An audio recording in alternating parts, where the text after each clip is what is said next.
Testing, testing. Alright, cool. We are live. Hopefully the bot alerts people to the fact that I am streaming.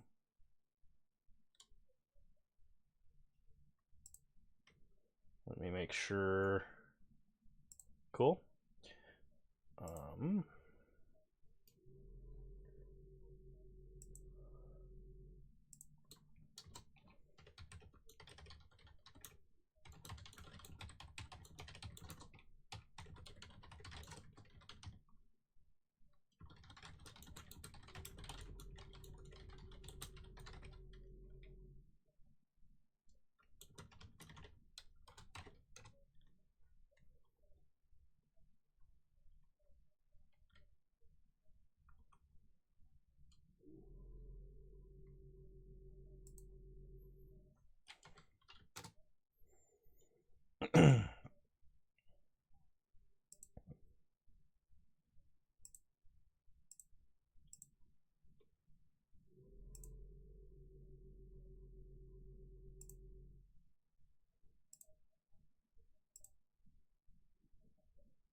Oh, you know what? I think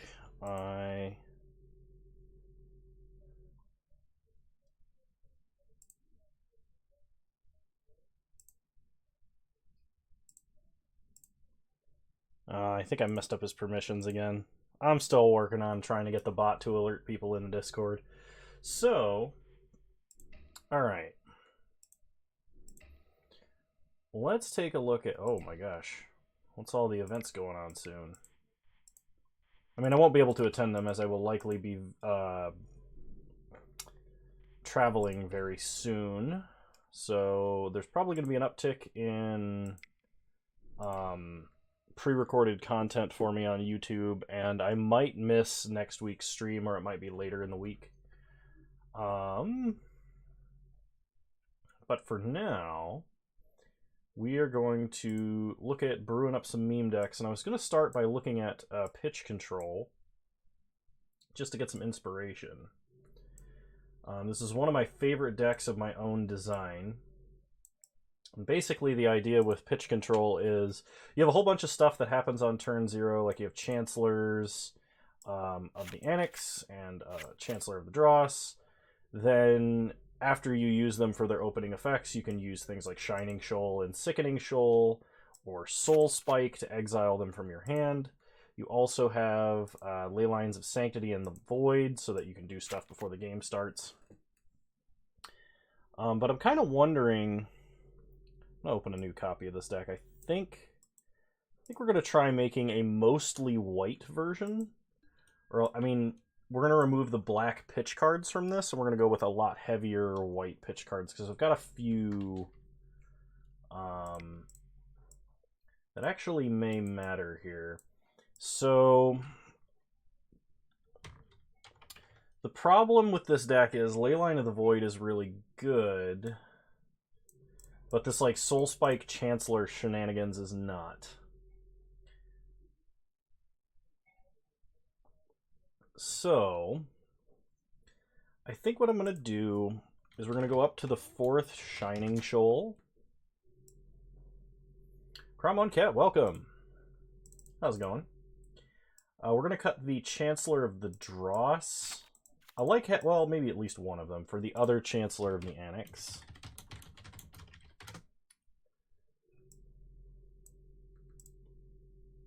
I like Unburial Rites. Leyline of the Void is the better of the two ley lines. I was gonna...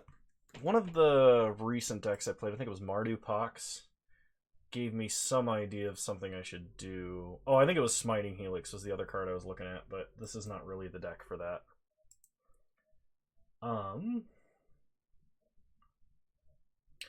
I want to get the deck to be a little heavier in the white mana symbols area, because I like having access to the white pitch cards particularly. Kefka, welcome. How's it going? Oh, I forgot to mention, if you donate I don't know if people saw this announcement in the Discord, but if you donate 1K bits, you get access to the Golden Punt emote, which is Kano You Big now. And if you donate 5K bits, you get access to the Golden Tutor emote. I'm gonna leave that in here for the VOD. People watching the VOD, they know that now. If they come watch me on Twitch, they happen to miss this one. They missed the announcement in the Discord. It's at least in the VOD somewhere. I'm glad you liked the Titan video. That was a very tough recording session for me because I was really pushing to try and get that done.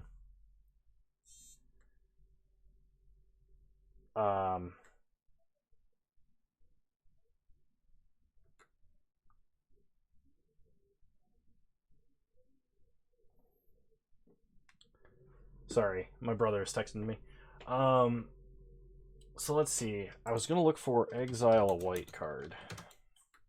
I think I have the.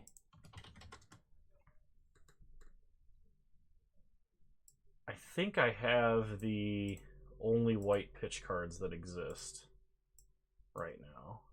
Hey Tarek, how's it going? Ooh. Sorry, I thought I had a notification noise. Oh, Force of Vigor, I guess, is the other one.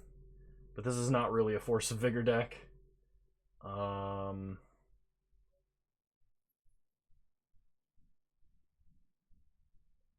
Let's see.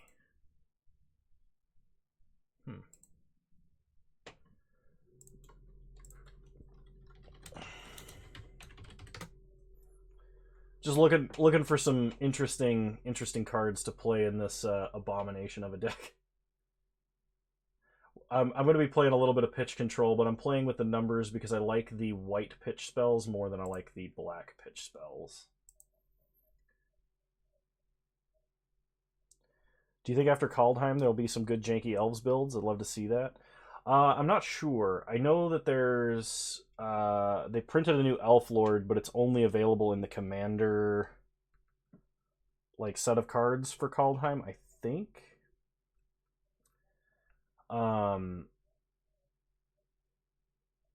There might be. I can look into it because I don't mind. I recently actually picked up a play set of Cavern of Souls, so now I have them too.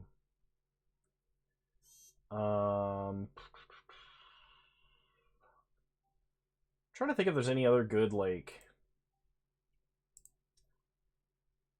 cards we can use to like self discard or symmetrical discard. Like Smallpox is great. Oh, and then there's Tyvar Kell, the planeswalker that synergizes with elves. Nice. I forgot about him.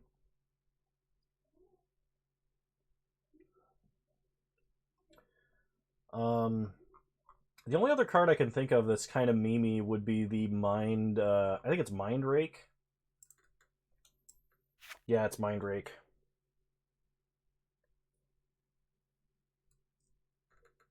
Yeah, Kanotron punting, just like his namesake, exactly. I think I messed up his permissions in that channel, and I have to go back and fix them. But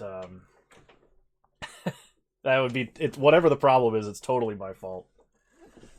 And then I think I'm good. Oh no, I don't want Soul Spike. What's that other card? If this card is in your opening, let's try opening hand. Modern opening hand effects. Oh, there's Providence. You may reveal this card at the beginning. Your life total becomes 26. That card can't possibly be good, can it? Providence meme. Like Chancellor does something similar, but Chancellor also has the benefit of being a 6/6 vampire we can reanimate. I love Chancellor of the Annex. This is actually the card that made me build this deck. Okay, you know what? I think I'm done playing with the numbers. I like that I've kind of synergized on this being a mostly white top end here. And then I think I'm going to go ahead and just take this into a 2-man. We'll probably build some more decks in a bit, for anyone who's worried. Why is that opening on this side now? Bring it over here.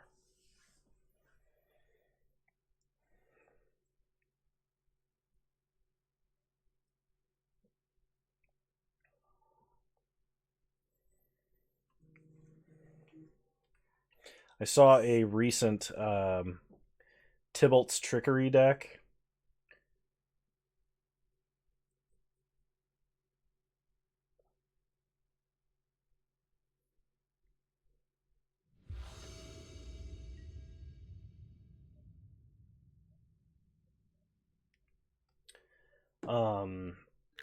Why does it... Why... Open on this side, please. My day was alright. I had, I had to work. Played some Frisbee in the snow with Porter. We're gonna mulligan that. Ooh, this is way worse. We gotta go to 5. Alright, you know what? I'm gonna keep. I have to put back 2 cards. I'm gonna put back Shining Shoal and a Plains. We're gonna start with a Leyline of Sanctity. This deck's also fun because, like, you're pre-sideboarded for a lot of decks. Oh no. Windbrisk Heights, huh?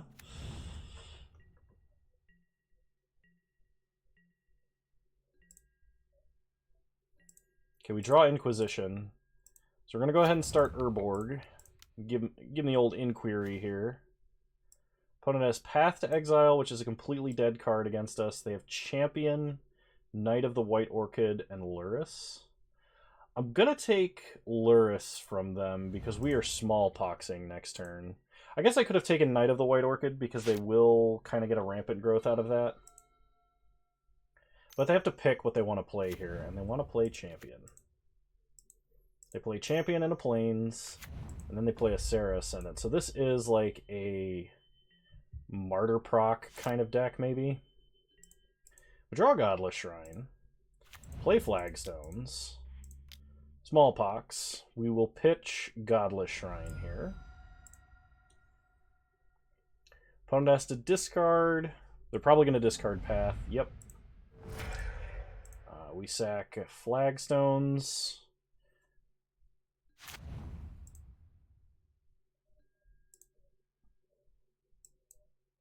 Get a Godless Shrine. Oh yeah, I forgot. I have to take the Hallowed Fountain out of this deck. It was actually in here for a legitimate purpose at one point. No longer is. Okay, my opponent plays a Soul's Attendant.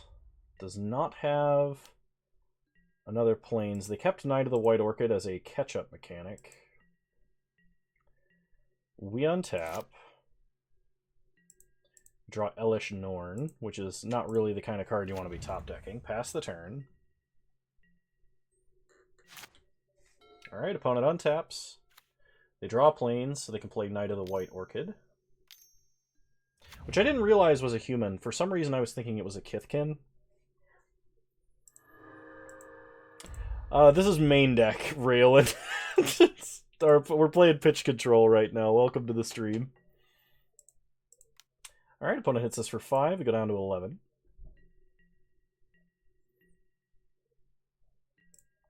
We untap. We draw a Swamp. Play a Swamp. Pass the turn. Good news is we have a lot of top decks that are great here. Bad news is we have one top deck to do them. Opponent puts a Thalia, which does severely limit our options. Alright, we take 7 damage or 8 damage. Go down to 3. Mixum, welcome! It's not my birthday, but thanks. And we draw nothing. Alright, well we were on a mulligan, so no worries. So Leyline of Sanctity is coming out of the deck, for sure. As is Leyline of the Void. We're going to bring in Damnation, Bantu's Last Reckoning, Wrath of God. And then we're going to bring in Inquisition, Thoughtseize. We're going to try it like this. Yep, no other adjustments. I would like to play first. My birthday is a quantum event. Every day and never. I'm going to keep this. This is actually a pretty sick opener for this deck. I wonder if my opponent is going to play into Chancellor of the Annex, or if they're going to wait until their second turn to play anything. It's quantum, it's only your birthday if we're observing it. The quantum holiday. It's only there if we're celebrating it. Oh, you guys are silly. Alright, opponent casts a Soul Warden into a Chancellor of the Annex. So they lose their Soul Warden. We're going to fetch up a Godless Shrine tapped. Pass the turn. Our turn. We untap. We draw Fetid Heath. Play Plains. Pass the turn. Now, ideally, our opponent's going to play like a 2-drop. We're going to Collective Brutality, Maximum Modes, pitching on Burial Rites, and Chancellor. Alright, it's a Thalia. We untap. Draw Shining Shoal. Good backup plan. Escalate 3 modes. Duress, Kill, Drain, Black, anything, anything. Pitching on Burial Rites and Chancellor of the Annex. Okay, no targets for Brutality, but we do get to kill Guardian Thalia. I don't know why I was going to call her Guardian of Thraben. That is her official title. It's just way harder to say than Thalia. So now if we untap and draw a... Okay, opponent plays a Knight of the White Orchid. If we draw a land, we can just on Burial Rites Chancellor and tax them like they tax us with Thalia. And they play a Kytheon. We untap. We draw Lingering Souls. Well, we're gonna Lingering Souls. Pass the turn. Brutality? You like Brutality or Shining Shoal? Because Shining Shoal is one of the trolliest cards I've ever seen in my life. Alright, my opponent plays a Serra Ascendant. Nice. I too enjoy Brutality. It really does, doesn't it?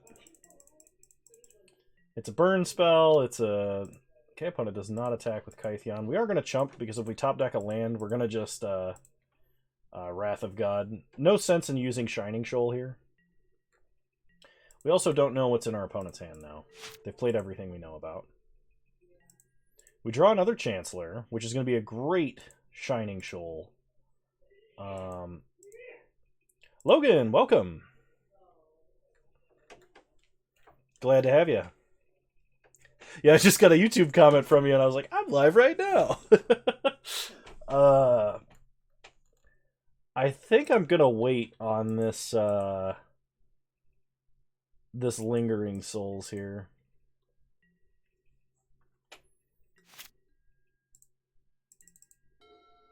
So my opponent will be able to flip Gideon, or Kytheon, if they want to. We can't stop them from doing that, but we can block here. Okay, and then we can Shining Shoal the first strike damage to kill the Serra Ascendant. Okay, so choose any target. Exile a white card. Chancellor. Choose the source of your choice. You have something for me? Oh no. Okay, choose Knight of the White Orchid. It does 3 damage first strike to Serra Ascendant, so opponent gains no life. Spirit actually survives combat.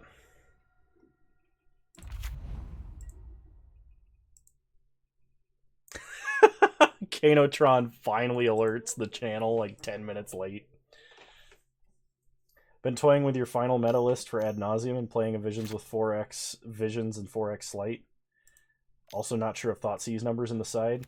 I don't like maxing out on sleight of hand. You want eggs list? Sure. We can either brew one up right now and play it, or I can play. I can do a Mad Meta Magic with eggs. We draw Chancellor of the Dross. Oh my god, we just need to draw land, please. Gib land. So in this situation, I'm going to flashback Lingering Souls, because I want to stay alive. You have a new twist.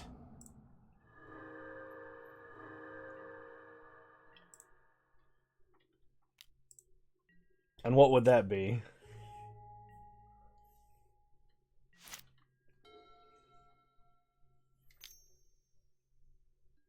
Make Kano mad live.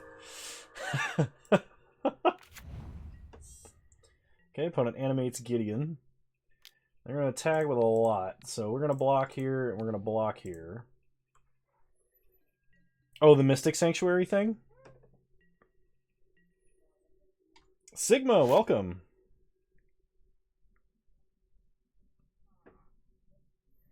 Okay, we untap.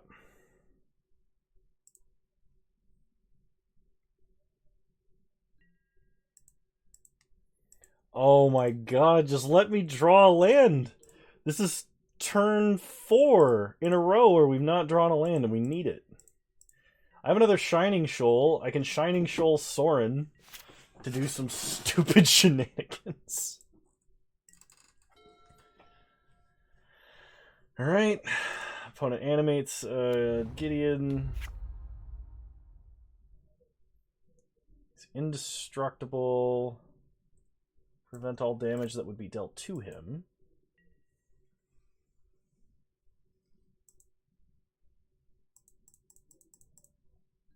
Oh, you gonna have Starlink in your area? That sounds cool. Yeah, I was actually doing a little bit of testing Mixim with the what is it called? So we're going to use the first strike damage to kill the Soul Warden.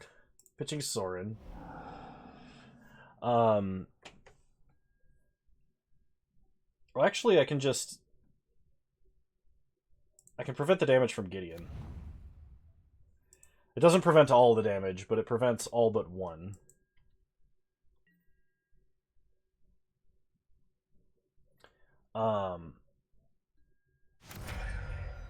Right now I'm playing Pitch Control 6 Sigma. And I'm losing terribly because I can't, for the life of me, top deck a 4th land. Opponent flips their other Gideon. Untaps Knight of the White Orchid. Gives it indestructible, so Wrath's no longer viable. And that Liliana is forever too late. Ridiculous. Let me actually check here. I may have forgotten to get... I forgot to get tickets. Well, we have plenty of play points for now. This is my current list for Pitch Control. Is there anything anybody else would like to see me brew? Posted the deck list in Discord for eggs with Mystic Sanctuary. Yes, I was looking at this the other day. Okay, I remember this. It's like a heavy blue eggs list to make use of Mystic Sanctuary. Sounds good. I can play that for Mad Meta Magic. Dark Noob X, welcome. Can I give a quick deck tech on this? Sure. So the idea with this deck is... Could I brew Door to Nothing? Oh. Sorry, I just realized I'm catching up on some messages. I could try. Probably, we can do that next if you'd like. Quick deck tech on this, I'll play another game with it, and then we can try brewing Door to Nothing if people want to see that. The idea is we load up on stuff that happens turn 0 and turn 1. So we have Leyline of Sanctity as a 3-of, and Leyline of the Void as a 3-of in the main deck. Then we also have a Chancellor of the Annex, which kind of works as a like Force of Will or a Mana Tithe on your opponent's first spell. No worries. Thank you so much, Logan. Much appreciated.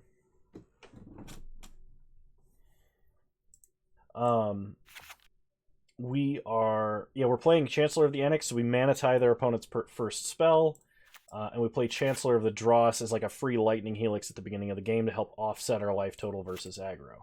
Now, to take advantage of the fact that we have very expensive spells in our deck, we're also playing things that either cause us to discard or cause mutual discards. So we have Smallpox, which we can use to like Flagstones and Urborg and Fetid Heath to like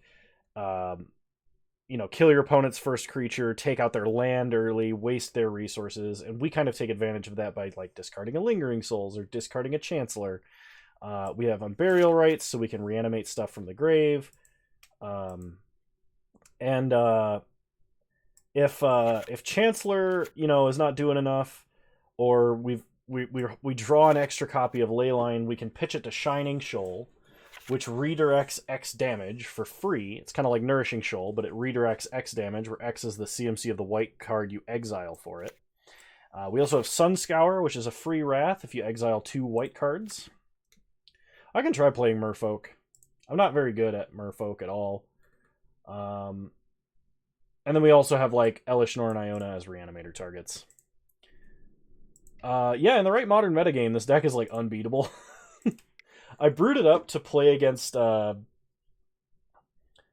stupid Death Shadow meta forever back, when like Death Shadow still had access to Gitaxian Probe and was just killing people immediately. It was really fun because they couldn't disrupt you with hand disruption. They couldn't delve their creatures out. They would land a threat, you'd Smallpox it, and then like they're also trying to cast stuff through Chancellor, and it's a load of fun.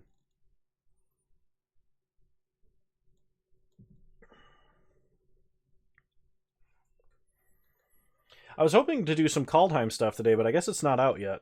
It's not out until the 29th, which is Friday. Just a heads up for viewers, I may have to postpone the stream to later in the week next week. I will be traveling the beginning of next week back to my original setup. So hopefully there will be a severe jump in quality during that period of time. But the stream might have to be later in the week or might be canceled for that week. We'll see. I don't want to do that, but I am going to be exhausted. And I should have enough pre-recorded stuff for YouTube that I won't miss any days uploaded. But it's possible I miss a day, I guess. How do you think that you'll be brewing the Door Nothingness deck? The stream quality will be best when Kano does a stream. That's not what I meant, but that is what I said, isn't it? We'll get Sideways Kano again. What is it? For Door to Nothingness. Well, you just need 2 of every color and a 5-mana tapped artifact on the board, right? I'm sure we can figure that out. I had a friend who played Omnidor Thragfire of Wits in Standard when that was a thing. You could do Channel the Suns. That one does work. Channel the Sun's Pyromancer's Ascension is kind of funny. I did that in the recent Green Red Storm Ascension video for those of you that saw it. Nobody wants to play in the 2-man queues. I'll leave the deck list up while I'm talking. That Storm deck is sweet. And there's 2 cards that help it out from Kaldheim. How are you going to get the mana? Channel the Sun's Amulet of Vigor and Bounce Lands, Dicetron. I was actually thinking it's probably a Dicetron win condition. You'd have to do a bunch of shenanigans to get it to work, but Dicetron can win any way it wants. Alrighty. Here we go. We are on the draw. Against the odds, 5-color Door to Nothingness in Modern. Ooh, okay. We have Leyline of the Void, white mana, and Shining Shoal in our opener. I'm going to mulligan. Hand is very close to being good. What is it with me and not having, like, Can you just play Uro Omnath? Sorry. Oh my gosh, Mixum, that was too comically timed. I'm so sorry. I hope you just timed him out for like a moment. But I saw can't you just play Uro Omnath and have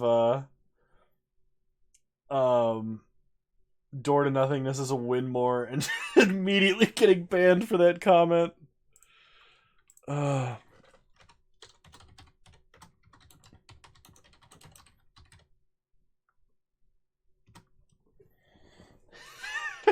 So...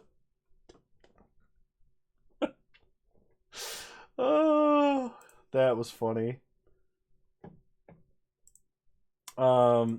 I'm going to 5, unfortunately. I forgot to take the Hollowed Fountain out. Yeah, I think he meant to time you out for a second and not actually straight up ban you. That was very comedically timed, but we have to be careful with that. We're going to put back Sun Scour.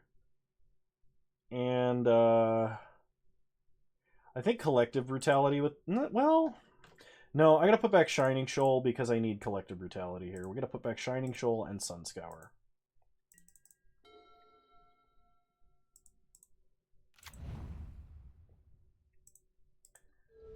Alright, opponent cracks Marsh Flats. Let's see what they start. Blood Crypt, untapped. I just like pure comedy in the timing. I know he meant to time you out. He didn't actually know that was the ban command, but my gosh, that was funny.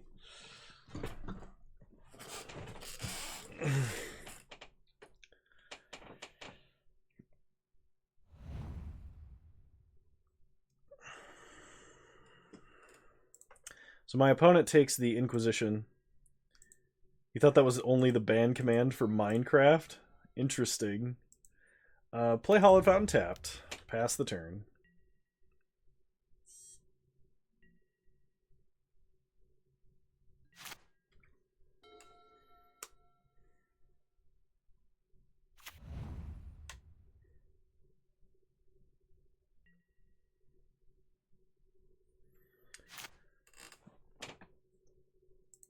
Kano playing They Who Must Not Be Named.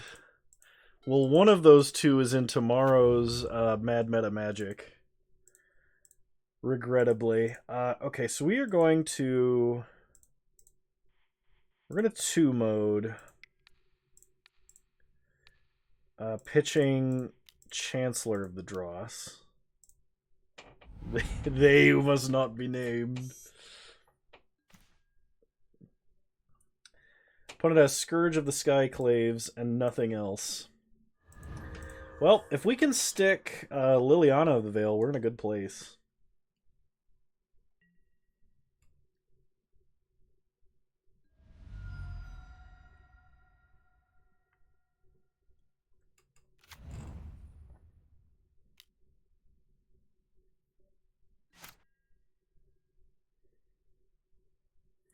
Hey, cut him some slack. He can't spell Discord.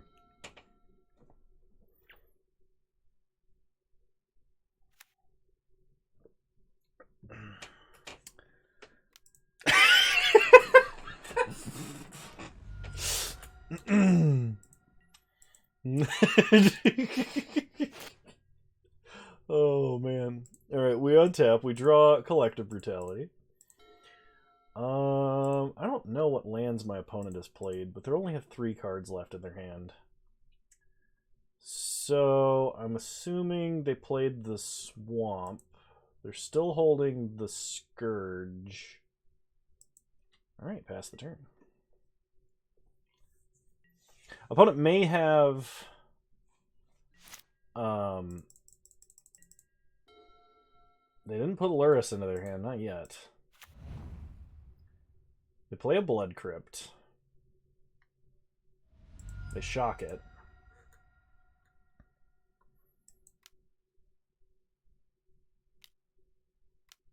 Opponent puts Luris in their hand. Alright, we untap. They just got back from where you went live. Oh, nice, nice.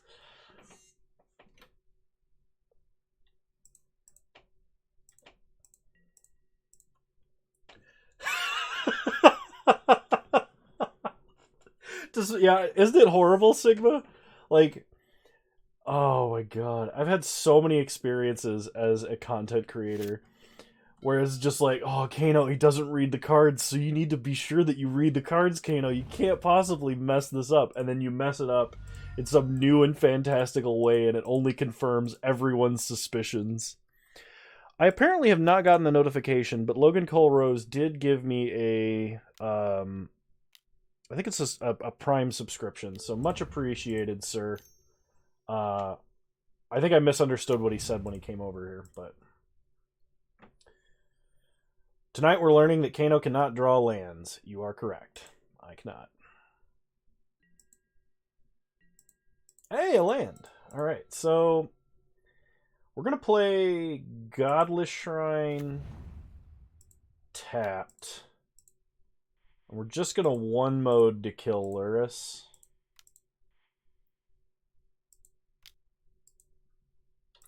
My life has become a meme without me having to do anything being the content of memery. Yup.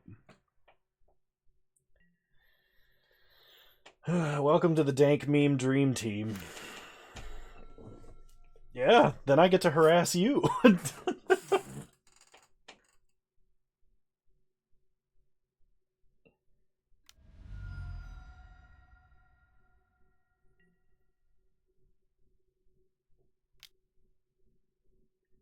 So we're going to take 4 or more. Happy birthday, Sigma.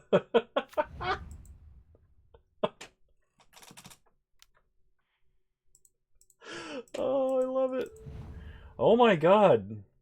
We've had so many turns to draw just anything, and we haven't. Oh, hang on. Big brain time. Cast Lingering Souls. Banning myself now that I know how to do it. I don't actually think you can. I think if you try and ban a mod, it says they have to be unmodded first.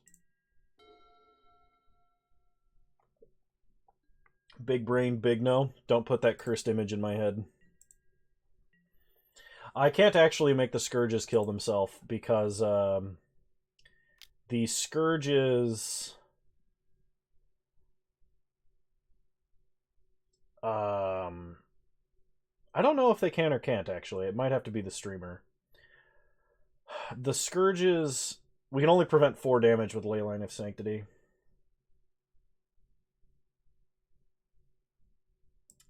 Oz, welcome! Glad to see you. I don't know what's going on with the YouTube thing, but I'm glad you can still come here. I saw your comment today about being the mirror match master on Ad Nauseam, and I appreciate that. But I couldn't respond to it. It said it didn't exist. So we're going to...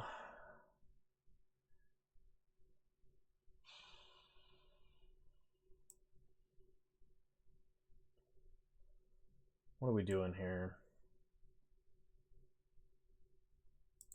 Block here.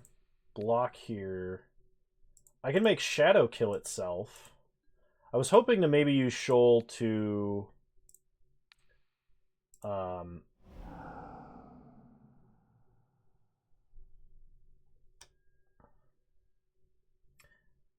was hoping to use Shoal to actually kill my opponent, but I don't really have a way to do that right now. So stop ourselves from taking 10. Shadow kills itself.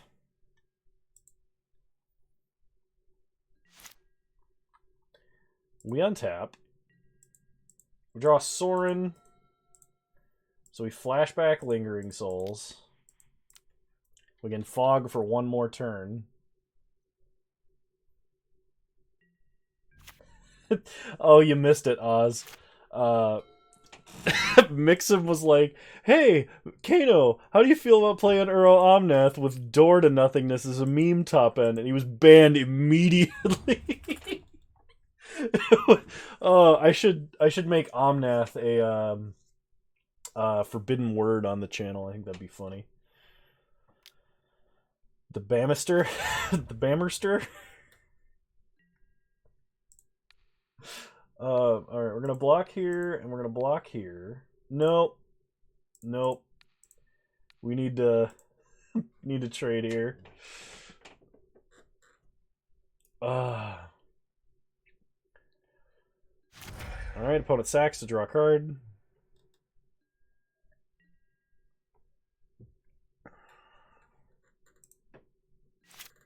Alright, we untap. We draw Lingering Souls again. The good news is, as long as we draw a land the next turn, on turn 9, where we should have drawn a 4th land by now, we'll have enough blockers to actually survive this mess.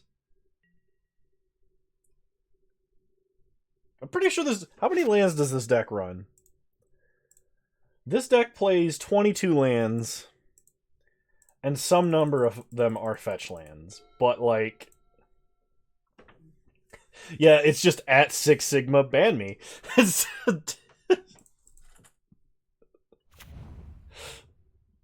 The legendary 4-mana turn 9 plan. Jeez. Alright, my opponent is out of resources.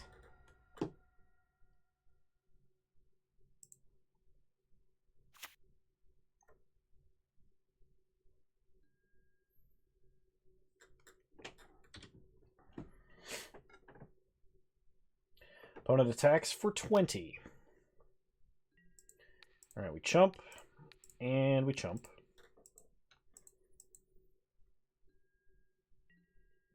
Oh, my opponent does not have Luris. It's dead. Okay, opponent gets to draw a card. Untapped land. You are kidding me.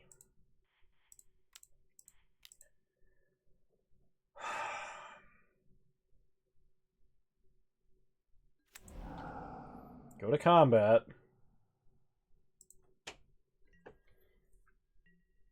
Gross's Omnath can get in the way of Unbruin Door. Needs to be body checked.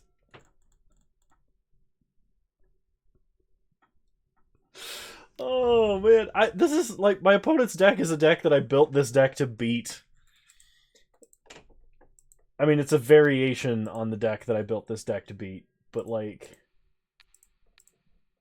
come on.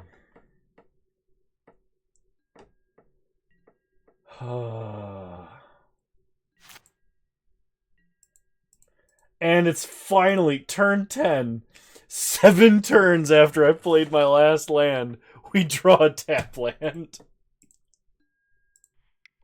Oh, this deck hates me. It just straight up hates me. Okay, we don't need Leyline of the Void in this one. We'll bring in Wrath of God, Bantu's Last Reckoning, Damnation. We're on the play, but Collective Brutality doesn't actually do that much. I'm going to bring in some Inquisitions. And we're going to run it like this. Well, the reason that this deck does that is this deck does not have any way to dig through the deck at all. There's no card advantage whatsoever. Well, this is the exact same problem that we ran into when we were playing the Jund Smallpox list.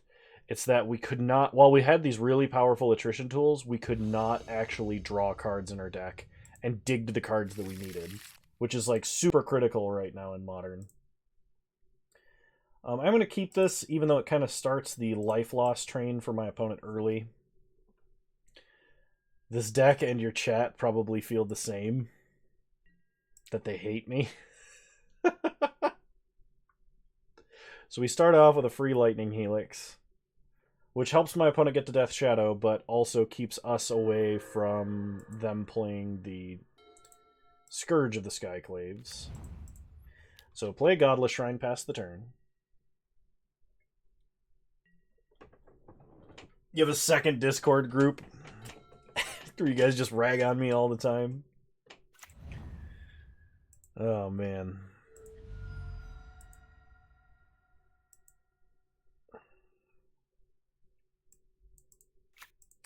All right, question to the chat. If I was to bring a new emote from the Discord into Twitch, which one would it be and why? I haven't brought over Big Brain or Big Braino. I haven't brought over Happy Birthday or Birthday Clown. A Banhammer emote?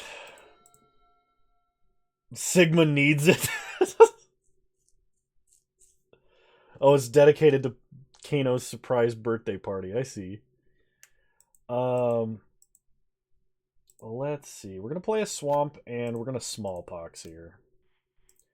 Now, the correct thing to discard is Lingering Souls. However, there's a chance that I actually cast Lingering Souls.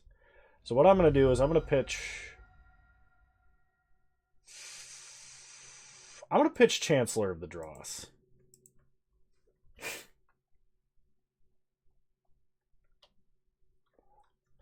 Alright, so Banhammer, Braino...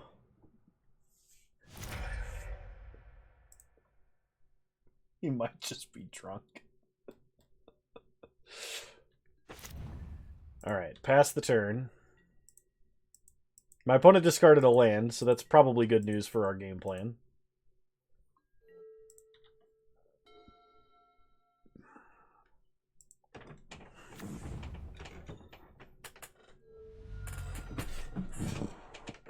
Yeah, drugs don't mix. Power and alcohol being two different drugs.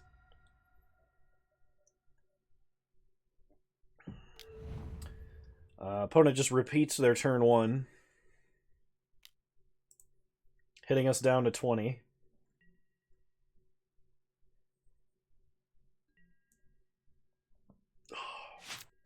We untap. We draw another Lingering Souls. You guys prepared to never draw lands again? Because I am.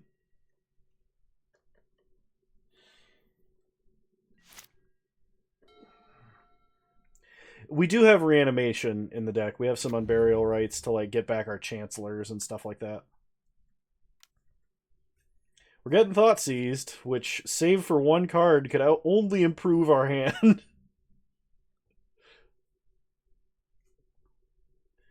Like Merfolk, Spirits, Humans, etc. There are 45 cards in my deck. There's too much variance. Yeah, I mean, like, that's fair. And that's true for a lot of decks. I think I feel the same way. It's a little bit different when you play things that are excessively redundant. Like, if you have Merfolk, you kind of get a little bit of card draw with, like, Silvergill Adept. But, like, the deck is just 2-mana bears that pump each other and give each other unblockable. But that's, like, the whole deck.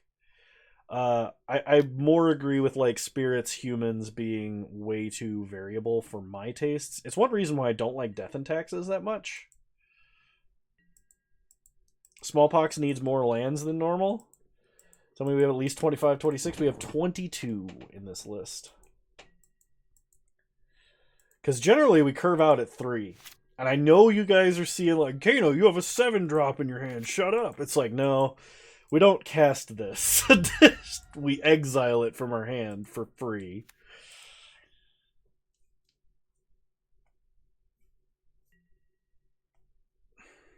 Like, you can do some really cool stuff with Aether Vial decks. But, like, you just don't do it consistently. Noxon, welcome. Yeah, just can't draw anything. Oh my gosh. The way you've been drawing, you'll never cast Chancellor. Like I said, the point is not to cast the 7-drop, it's to exile it to Shining Shoal.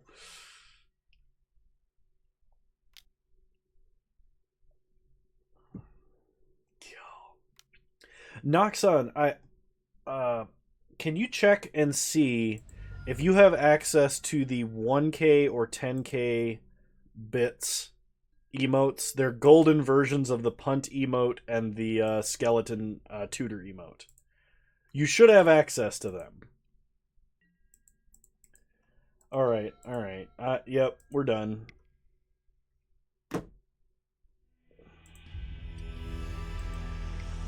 Okay. So we need to brew something new. There you go. He's got him. I wanted to make sure it gave you to him retroactively. So. Watch somebody whose name is like Omnath join the chat. I've earned these. Okay. You want to eat pizza, Joest. Every time. Deep dish. Double cheese. With pepperoni and sausage. Bacon if they got good bacon. Omnath joins the cat. Joins the cat. Omnath joins the cat. The new multiverse sitcom. All right, so what were we doing? Door to Nothingness? Is that what we were going to try and brew this time?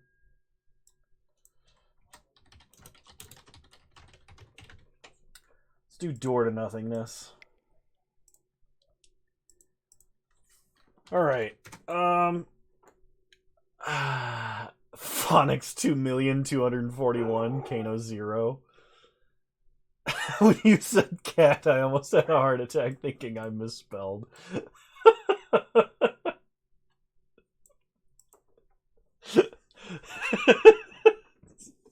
We're hitting the meme density. The meme singularity. Oh, I already have 4 Door to Nothingness. It's like I was anticipating this. Okay. So we don't need that many doors, right? This is almost certainly a Karn deck. I'm thinking Dice Factory. Oh, why did a... No, not a standard deck. This is a modern deck. There we go. Yeah, this is definitely I think a Dice Factory deck.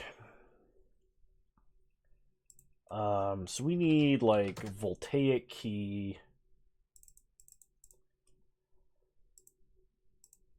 Yeah, I don't have the nice art for door. Although this one is the one with the badass flavor text. I love the flavor text on this one.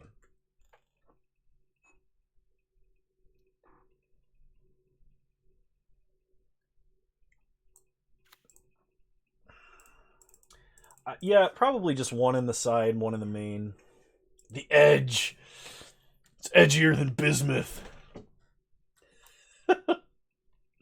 Is there lore for the person on the card? No, and that's what makes it better. Okay, so we need, like, Mystic Forge, maybe? Same thing. 3 in the main. Okay, we need, Ever-Flowing Chalice. Ignore my mismatched ones. Astral Cornucopia. Then we need 100% first game we play with this deck will be ad nauseum. Yeah, we'll do the combo and they'll just Angel's Grace. Watch Kano get an opponent with a white leyline in the main. Don't worry, we'll have answers.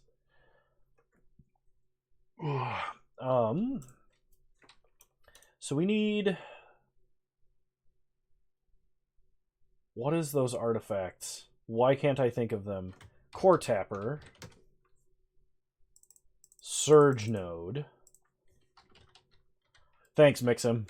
Much appreciated. I was like really concerned because all thoughts of what they were completely left my head.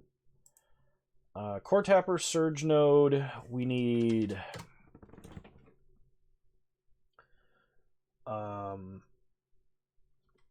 we need Paradox Engine. We need 1 Paradox Engine. Because actually, we don't even need Voltaic Key. We can just Paradox Engine our way to victory. 6 mana Ugin. Oh, we gotta have a Clock of Omens in the sideboard. Colorless spells you cast cost 2 less to cast. Alright, yeah, I can get behind like 2 of those in the main deck. We have 4 Mystic Forge. 3 Mystic Forge in the main, 1 in the side.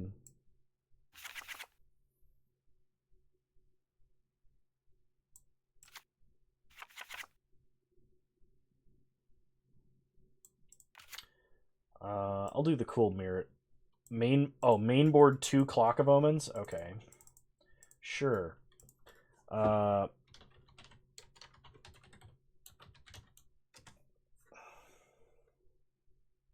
Isn't there like a good artifacts cost less card?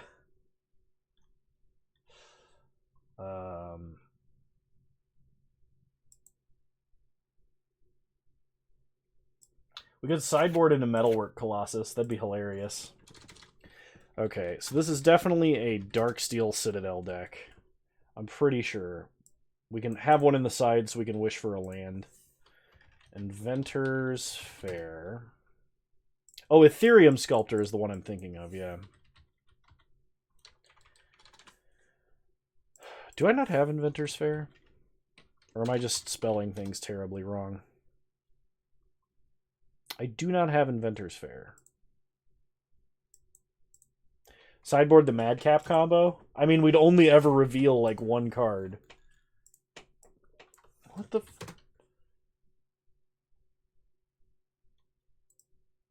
Oh, it's S apostrophe. Okay. Thoughtcast for the flex. Oh, no, I remember. We need, what is that card? We need Codex Shredder and Ghoul Caller's Bell.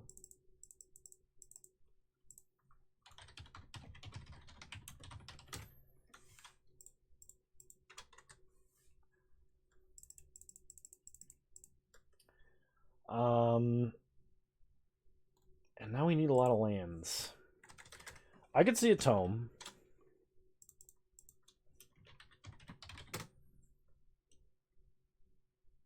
We don't want too many 2-mana artifacts, though.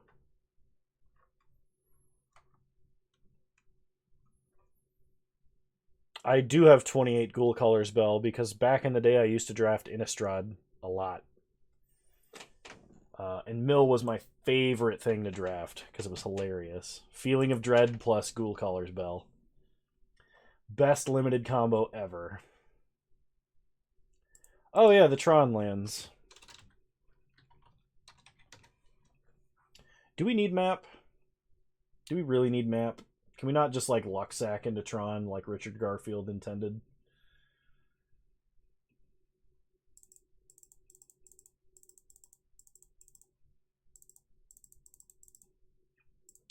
Okay.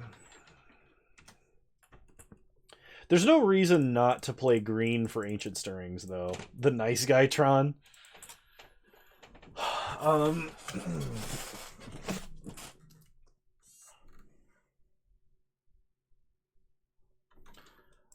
The rest of our lands should probably be forests, and we should play Ancient Stirrings.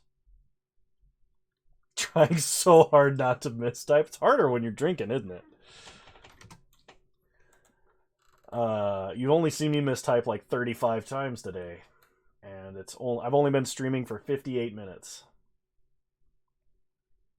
Oh, quantity 1 or more probably would help me out.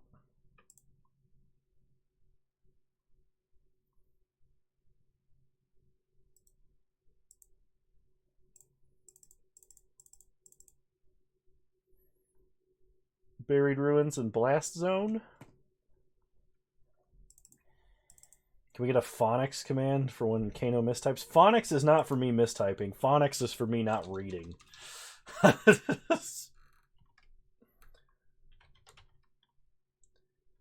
Ancient Stirrings. Oh, you know what? I can't do this. We're just going to go, like, 2 wastes. Then we need a Blast Zone. And then we need a Buried Ruin. Then we need like a Scavenger Grounds. Maybe. We need 2 more cards to fit in this deck.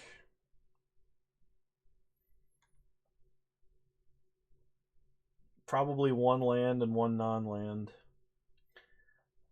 It really feels like we should be playing more, like, cost reduction.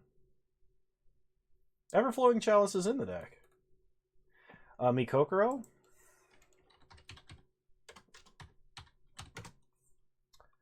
Alright, we can play Mikokoro. And, is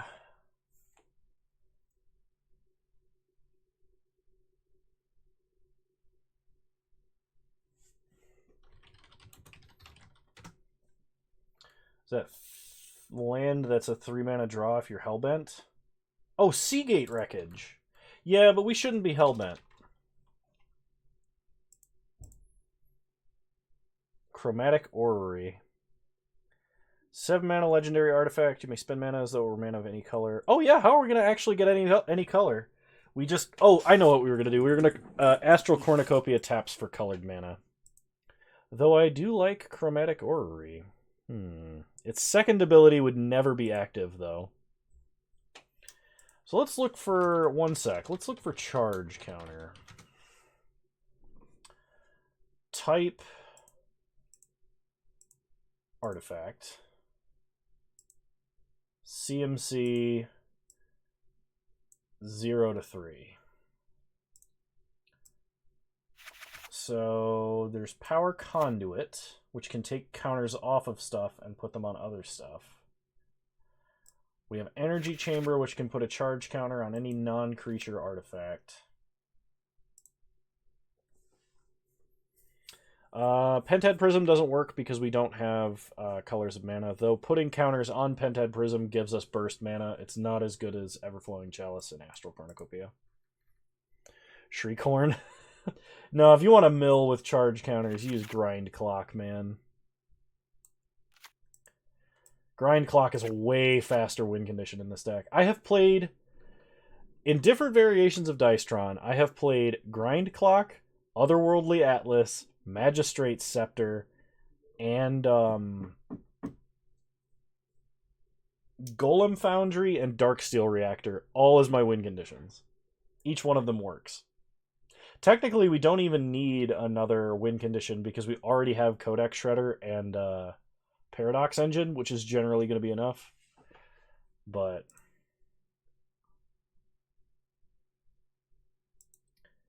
I think I'm going to put in a Golem Foundry.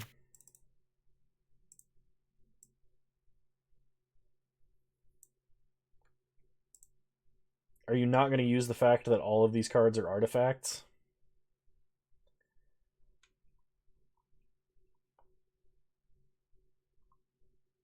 I don't understand what you're asking.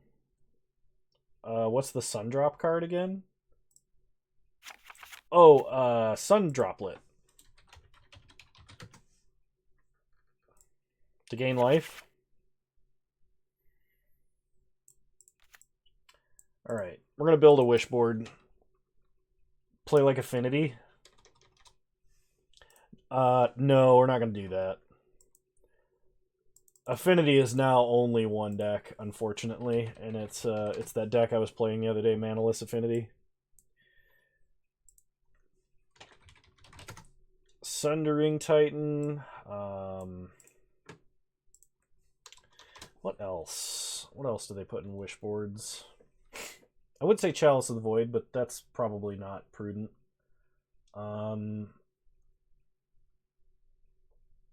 What other cards do we wish for? It's been too long since I played Tron. Bring in the wish board.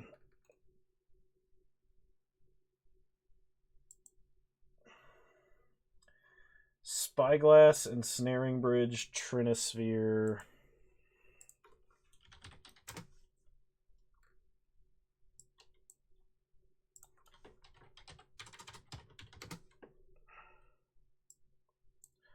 Pithing Needle.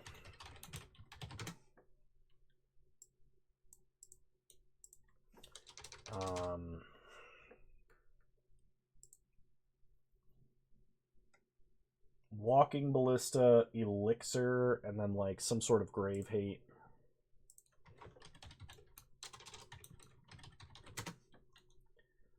Walking Ballista.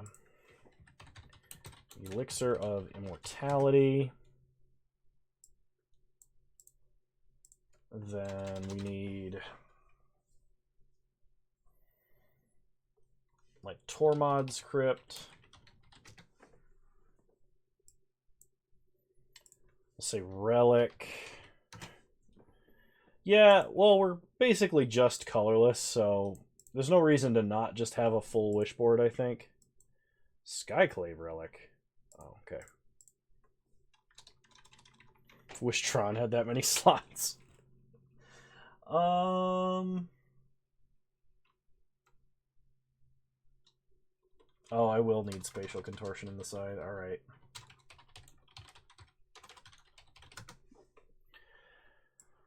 So we'll put 2 spatial contortions in the side, and I'm going to drop Sun Droplet. All right. We have a way to win with Door to Nothingness. So, into... Oh, you know what I need to do? I actually need to reset the client. Big face bingo.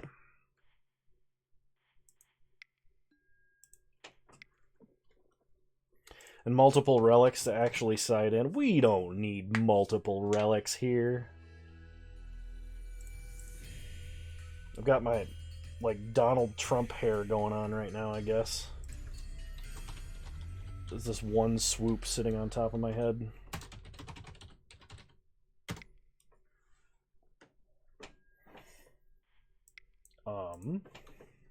Pretty sure that is my password. It's called the comb over. I guess my hair is kind of a comb over, but like, I'm not bald or anything.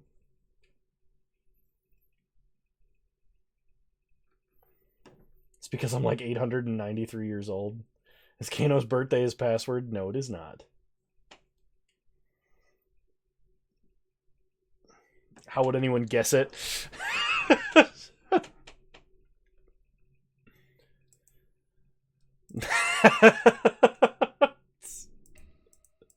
Oh, you guys are silly. You guys are silly. Alright. We want to go to a modern 2-man. Ever think of Jeskai turns using Gideon as a win con? I played Jeskai turns before. I think I played Nahiri as a win con in the one that I played before, though. I don't remember. What do we call this? Door to Nothingness? Door to Nothingness. Alright. With Gideon and the I Can't Lose cards. Oh, no, I never played the Boros extra turns deck. I'll play first. I mean, we have a Surge node. Oh, Maze Mind Tome doesn't use charge counters. This hand isn't terrible. You know what? I'm going to keep it. And we are going to let the cat out of the bag immediately and reveal Surge Node.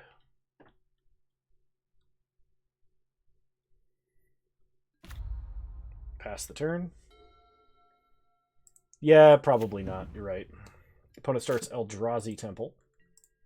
We draw a Karn, Great Creator. Play a Maze Mind Tome.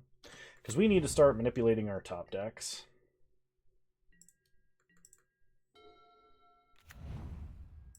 Might need a Karn's Bastion. I found that that usually is too expensive and is way too slow for the actual Dicetron deck. Scavenger Grounds, we don't really want. Untap.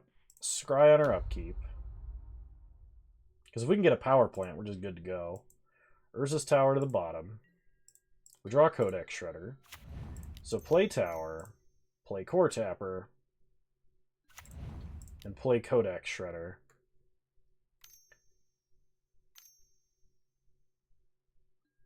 My opponent is going to Warping Whale. So we'll just put charge counters on Surge Node.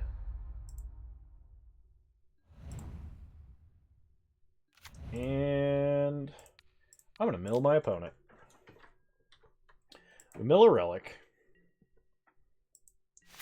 Pass the turn.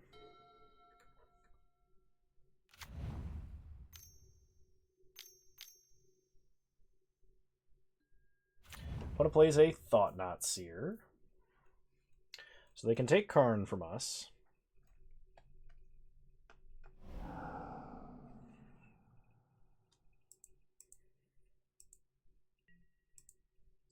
We untap. We draw a Codex Shredder. So draw an extra card. Because we're trying to hit a land. Play Codex Shredder. Pass the turn. Opponent untaps. They draw.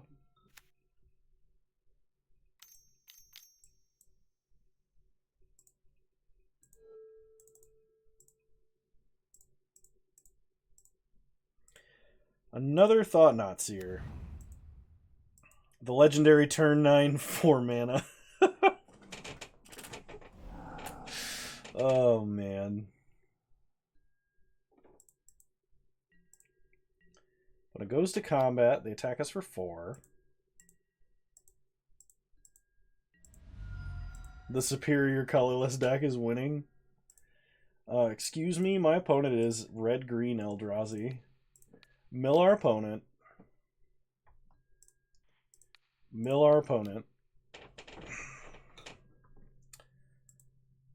Alright, untap. We draw Golem Foundry. There's a card. We need to hit a land. Draw an extra card. Gain 4 life. We do not play Lantern. We drew Karn. Pass the turn.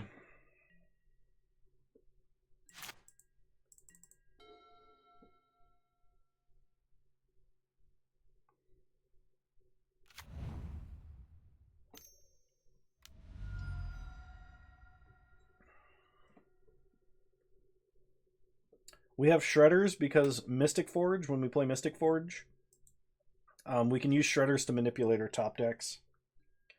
It basically guarantees that we can go off.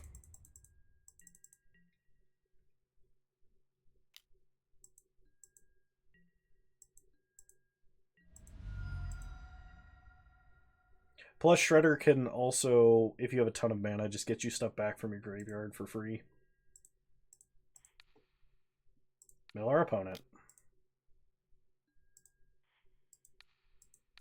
Well, not for free, it's for 5 mana, but you know what I mean.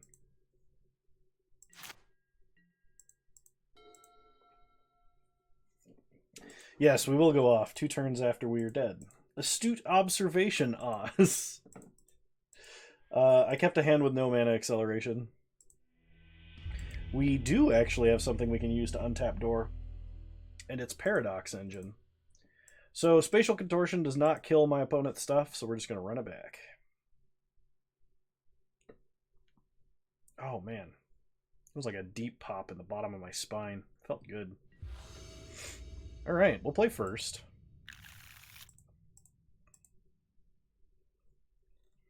Paradox Engine and Clock of Omens. Alright, I do like this. We're going to keep.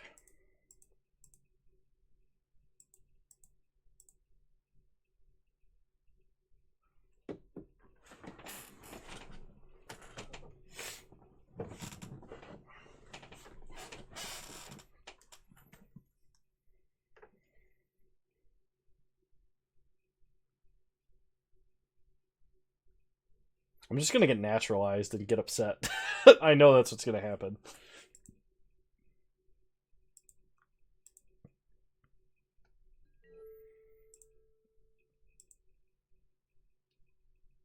That is a much more solid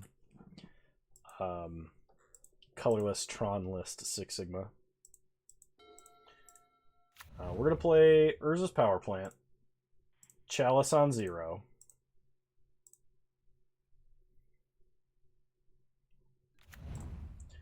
Play Codex Shredder. Pass the turn.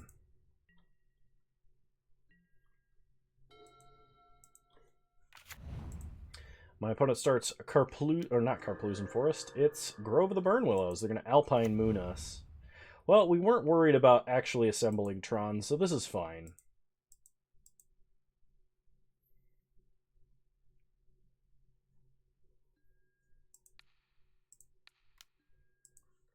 That's cool. I might have to play that for Mad Meta sometime. We draw a Ghoul Caller's Bell. Play Tower. Play Core Tapper.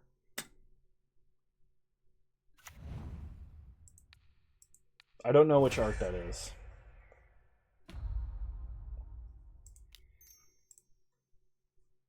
Play another core tapper. Mill Noble, pass the turn.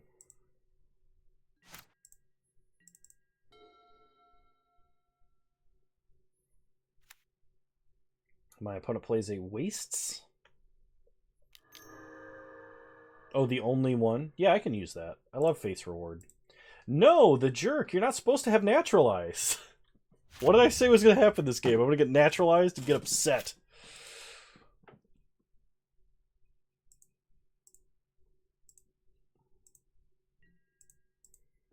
Alms of the Vein in that deck? It could be pretty good. The concern is it does not hit your opponent's creatures, and Smiting Helix does. Like, literally just being Lightning Helix that you can cast on a later turn. Like, Alms of the Vein goes face, but we're not trying to burn them. Alms of the Vein was better when you played it in, like, the 24-bolt deck, where you were, like, Faithless Looting, dropping it, and Fiery Temper and stuff. I think Smiting Helix is better in the Mardu deck than Alms of the Vein is. Stop having cards! I need a judge in here. My opponent is cheating by playing real Magic.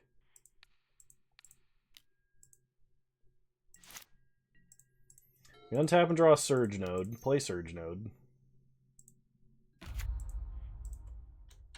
Pass the turn.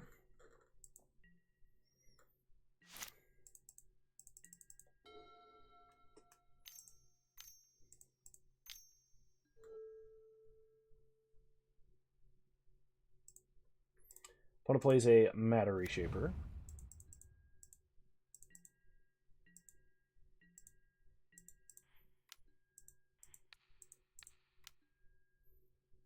We untap.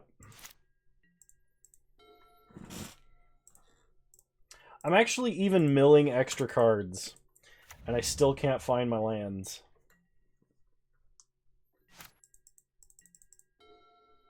This is ridiculous. My opponent just cast a turn 4 Thought-Knot Seer, and it was amazing. Oh my god. Do I need to bust out Gate Shift? Do we need to play a deck that just plays a ridiculous number of lands so that this doesn't happen? Ugh.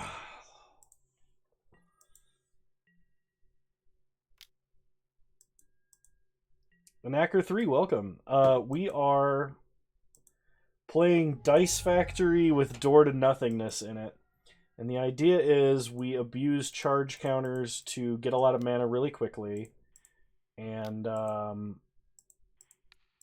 then do some shenanigans and play Door to Nothingness. We're playing 20 lands because we don't curve out that fast. It's fine, it's fine. Play Surge Node. Pass the turn. But we also have Everflowing Chalices and we have Astral Cornucopias, and we play them on 0 and we put charge counters on them with Core Tappers and Surge Nodes, which are basically like between the two cards, it's like a 2-card land. Oh my god, come on! We gotta draw lands sometime, right? What? I'm dead next turn?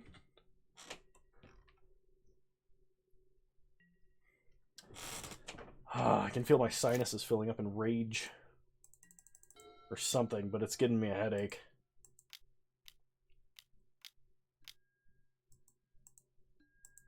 Alright.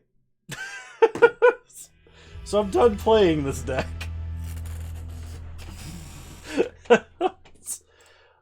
Let's play something else. Something silly with a lot of lands in it. Because I'm tired of not drawing lands. I want to, you know, if I'm going to lose, I want to say that's variance. Let's play this deck. I haven't played this deck in forever. This is one of my original meme video decks. Gate Shift.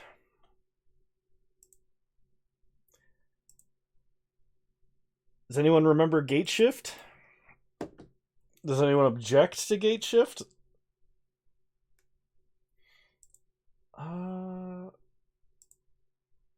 I think this deck is actually budget. It is a Maze's End deck. It's a Scape Shift into Maze's End deck.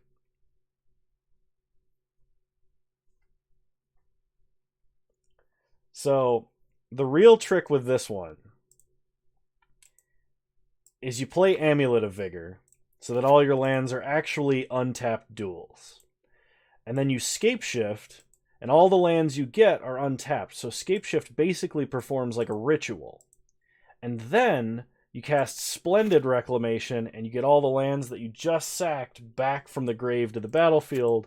Then you activate Maze's End and win. Let's play a game with Scape Shift. Gate Shift. You may have. I've not played Waste Not in forever. I would be happy to play some Waste Not. Let's try a two-man with Gate Shift. I almost said something very not safe for work. Because Gate Shift is a very easy thing to Freudian slip over, I suppose.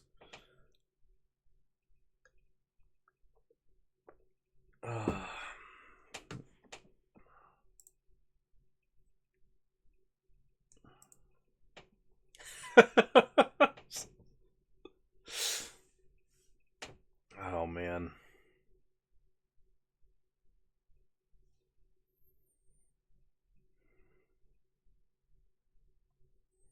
Not safe for our work, or not safe for your OnlyFans work.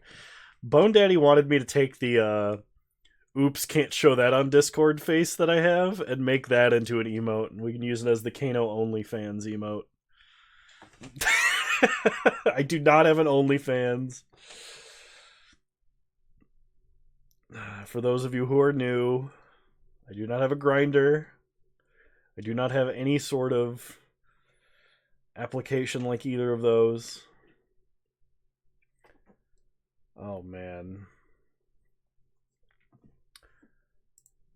Alright, Gate Shift. Here we go. I'd love to play first. Grinder is a tool to drive your traffic to OnlyFans. Brilliant. Yeah.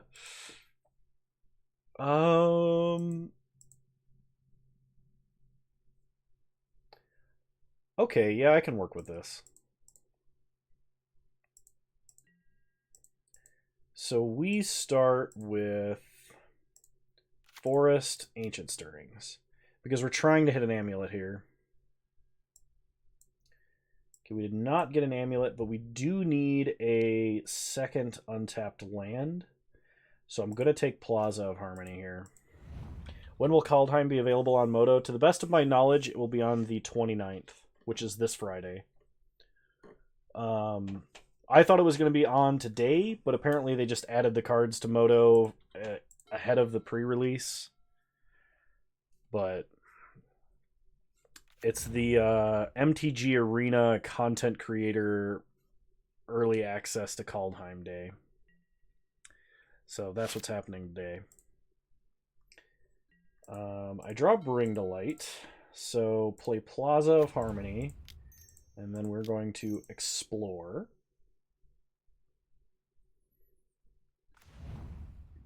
Play a Groll Guildgate. Pass the turn.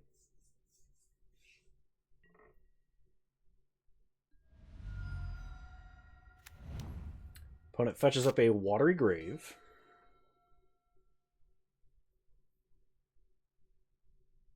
I never played Maze's End. You have to play mana to win. Yeah, exactly. It doesn't win on its own. No, so you have to untap with it and pay 3 mana and activate it. While controlling all 10 gates.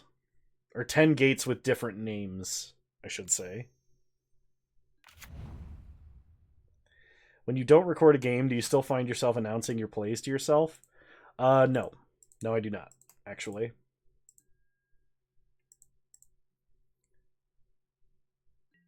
Battle of Wits Superior. So we play Izzet Guildgate, and we play Guild Summit here.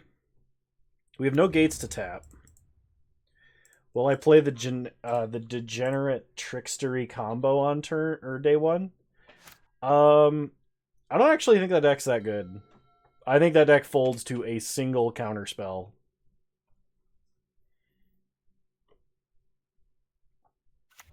I think the fact Force of Negation is in the format and is playable by the top decks makes that deck almost unplayable. So I saw a version of it that I want to play. Time to play Blue-Black Thoughtseize Control.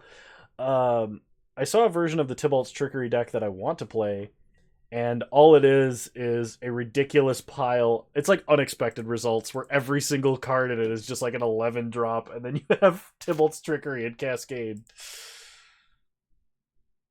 We untap, we draw. Another Plaza of Harmony. When it cracks Polluted Delta. I don't have a way to get Splendid Reclamation back from the grave, I am now realizing. I am getting Bring to Light extirpated. That sucks. Had my opponent not milled Splendid Reclamation, the idea was to play Plaza of Harmony and then try and 4 colors for it, but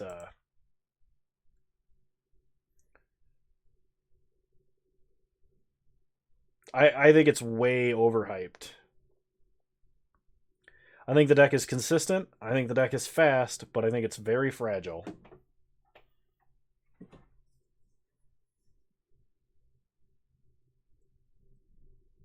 And if people start trying to put Omniscience and other non-creature threats into play with it, I will nab them with Commandeer. Alright, we're going to concede because we can't actually win now.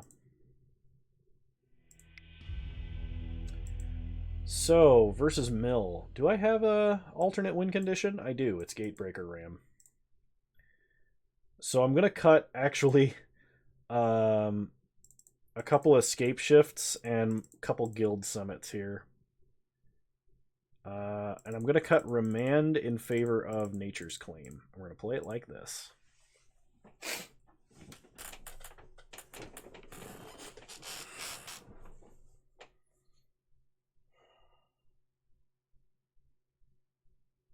Yep, that's the one they're talking about.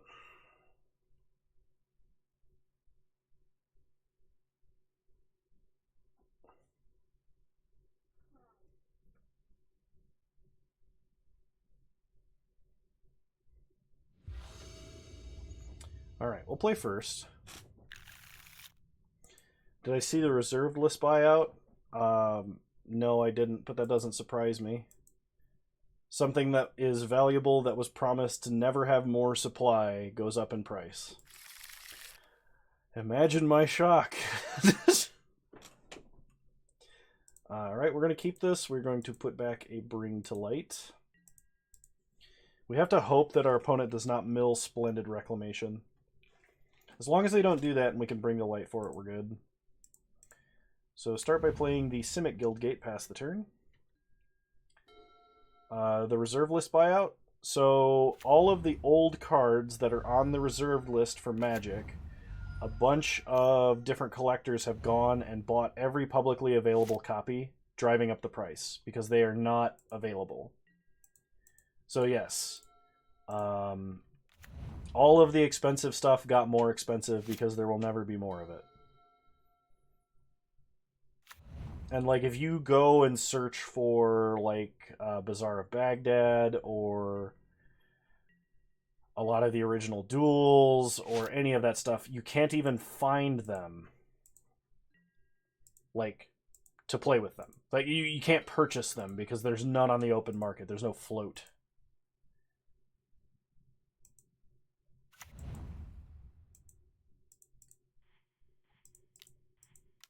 Oops. I'm just going to sorcery speed this.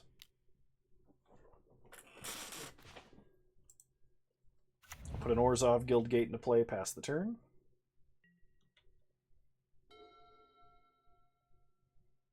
I am also not a financial advisor, but if you have any significant number of reserve list cards that are worth money, you need to hold on to them. Don't get rid of them, because it's going to go up for a long period of time, in my opinion.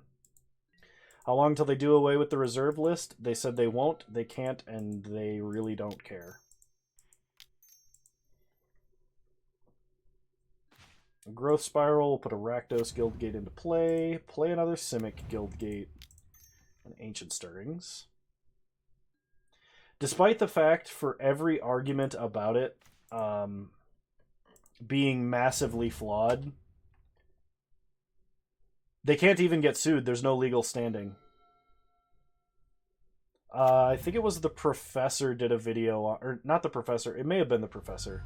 Somebody did a video on Wizards can get rid of the reserve list but can't, where they basically explain the fact that the list has been amended twice. I think a couple of cards got removed from it, and for there to have been legal standing for Wizards to get sued by doing away with it now, people would have had to like sue at the time, and it didn't happen. So... But Wizards has stated that they don't want to talk about it, they don't want to get rid of it, and it's just going to be here forever. So that's the unfortunate reality we have to live with. Well, we're getting extirpated, and our opponent is taking Scape Shift. They did not take Bring to Light this time. We did not... So we should be able to Bring to Light next turn. Hopefully we can get Splendid Reclamation and just get back all of our gates that we've milled so far.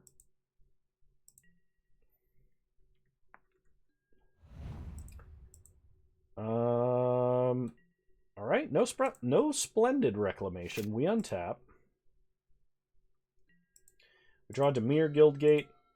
So let's Bring to Light. Black, green, blue, red. Okay, I only need 4 colors, so that's fine.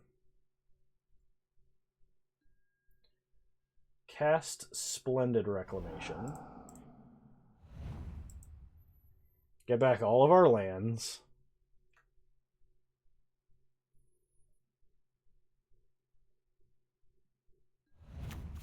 Gain a bunch of life. Play Dimir Guildgate. Pass the turn. Let's see. 1, 2, 3, 4, 5, 6, 7, 8. We have 8 different gates. If we untap and our opponent does not mill our 2 other named gates, we can win. I imagine they field us immediately, though. No! That completely destroys the Maze's End problem. Oh, did they mill any lands? They milled Golgari Guildgate, which is one of the ones I think I only play 1 of. And our Gateway Plaza? Hang on, I gotta do a deck check here. They milled Golgari Guildgate. Oh my gosh, I have to get 1 Gateway Plaza, but I can't even search my deck right now. Ashiok just completely invalidates this as a deck. That's so sad. So we Growth Spiral. We get an Amulet of Vigor. Play Amulet. Oh wait, hang on. I'm on my draw step. Play Amulet.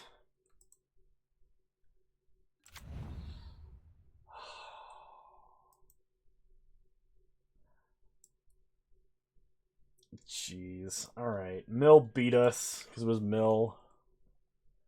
Specifically because they're playing Ashiok. We lost to Ashiok. I got frustrated by not drawing lands ever, so we stopped playing the artifact deck. So we don't talk about it here. I will look at the Waste Not list.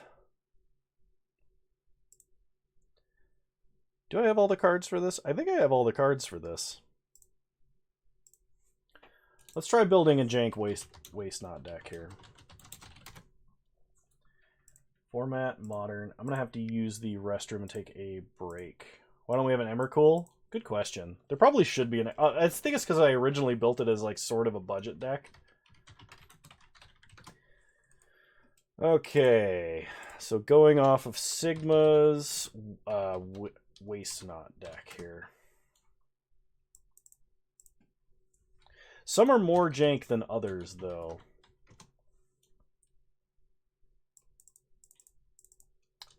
And we need Dark Slick.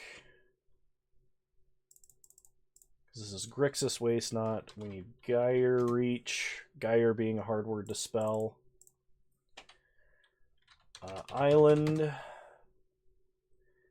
Kano, if you were to create a Magic format, what would it be like?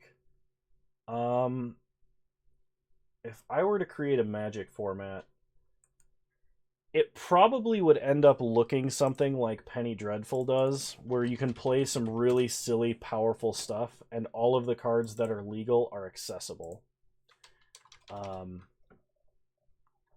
But if I were to design a format with overarching themes, I would try to make a format where you could play combo, aggro, control, and mid-range of at least 2 varieties of each. And even if it was just a 12-deck rock, paper, scissors, I think that would be my ideal format.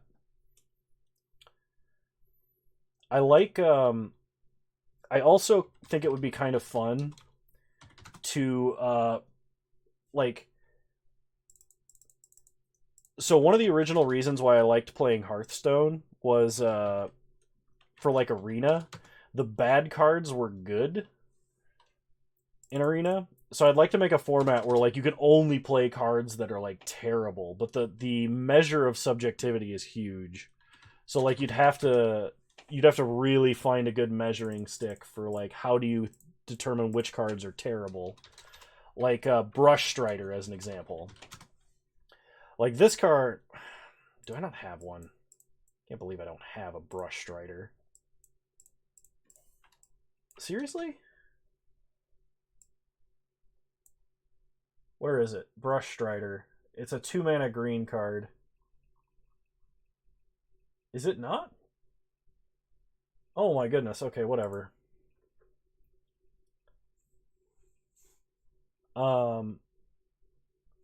But I want to play a format where like 4-mana 3/3s or 5-mana 3/3s become the norm.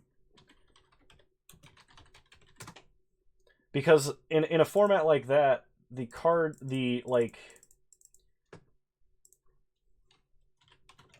how do I describe this? Balancing is a lot easier, and the colors' identities all sort of mesh together. But Pauper is not an accurate Magic format because not every Magic effect can exist at common. It's like board wipes. Like a decent board wipe. There's not a good board wipe in the format because they don't print board wipes at common.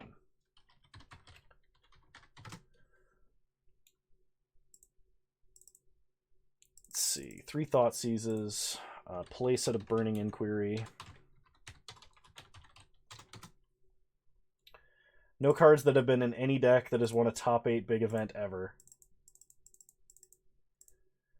Sounds like you're describing Power Crawl, the format. I also, one of the sets that Wizards talked about making at some point, it was kind of joked about, was the Power set.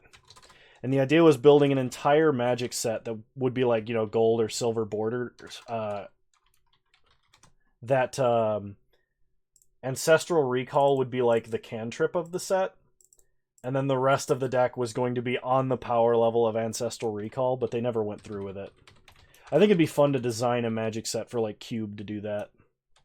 Where every single card is on the power level of Ancestral Recall across all the colors. Sweet, I only have 3 Collective Brutalities, and I really didn't want to buy one more, and this list only runs 3. So 2 Night's Whispers, Waste Not. I don't have Waste Not? Really? Do I have a filter set somewhere? Reset all filters. Waste. Waste Not. Okay. Not sure why that didn't come up when I searched for it, but... Croxa. Also, Sigma, I saw a... Oh, I only need 2 Snapcaster Mages. Herp derp.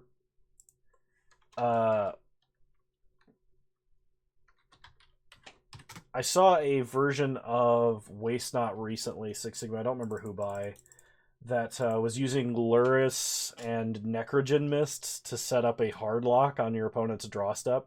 You just replay Necrogen, or not Necrogen Mists, Necrogen Spell Bomb. Alms of the Vein. Not Alms of the Veil, Alms of the Vein. And we need Liliana.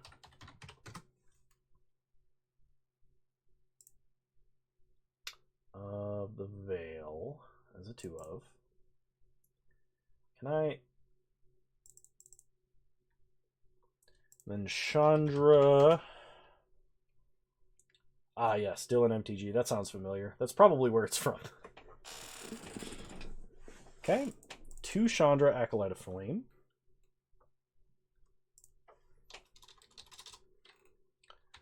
Okay, then out of the sideboard, we need Inquisition of Kozilek.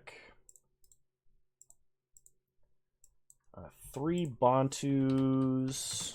I don't know if I have 3 Bantus. I do. I have exactly 3 Bantus. Nice. Leyline of the Void. 3 in the sideboard. Alpine Moon. 3 in the sideboard. 1 Chandra. Torch of Defiance. And then 2 Shatterstorm.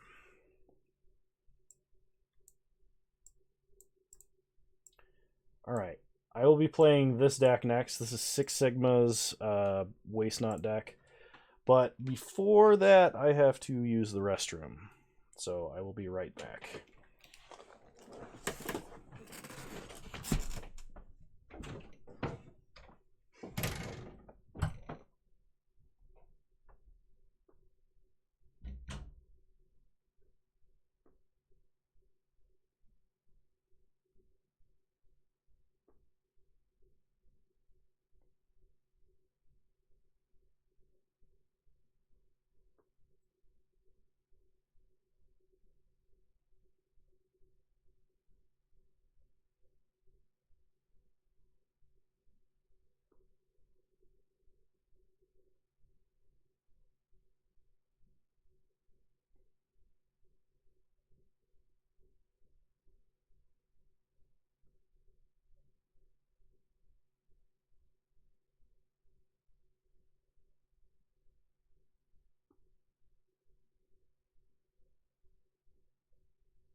Alright.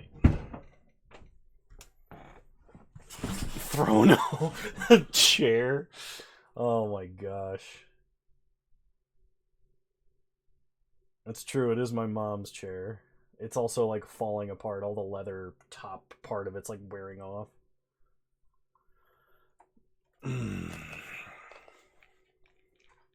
It's true, the chair probably punts less than I do.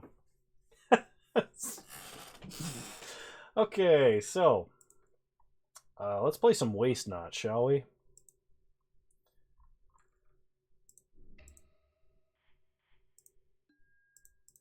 Man, I might have to restart the client again. It's already lagging.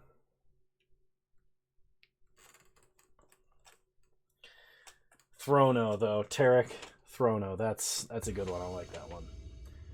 All right. I would like to play first. Well, we have no Waste Not, but we can start sleight of handing for it. I'll keep. I have no idea what's good, what's bad.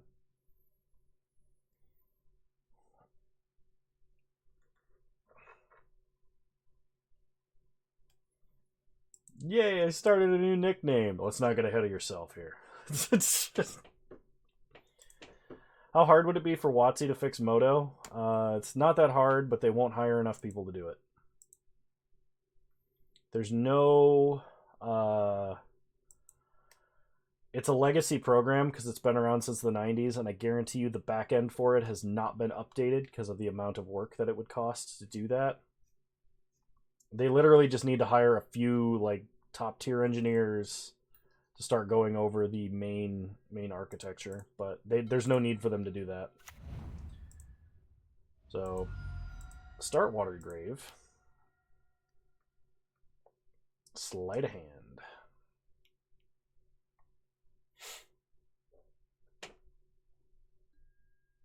There's a Waste Knot. I'm going to take a Waste Knot. Alright, pass the turn. So I assume we're just going to probably fetch up a Blood Crypt, jam Waste Knot, and then start casting discard spells. They have enough people willing to play Exile that they're not going to update it.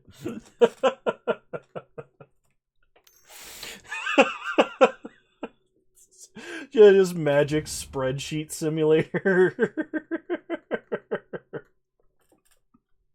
Oh, that's funny. Play an Excel. So what, a couple 100,000 tops? Yeah, no, it would take like probably about 400 or 500,000 just to pay for like a good team of developers at least a year to do it. But there's no reason for them to make that investment. It prints money as is, and the new hotness arena is what they're focusing on. Fetch up a Blood Crypt. Untapped. Play Waste Knot. Pass the turn.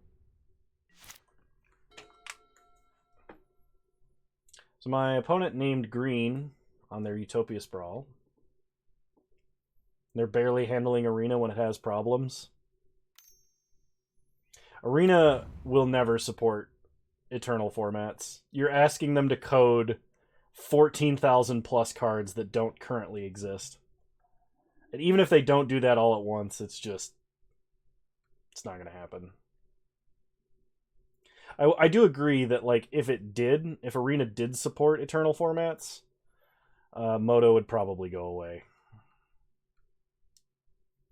You don't know how they make money on Arena? Because playing top tier competitive requires you to spend like $2,000 a year. Which is the reason that I don't play Arena.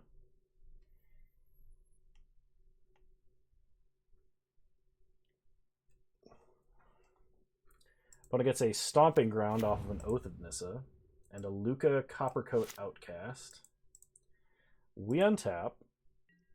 We draw a Night's Whisper. I'm thinking...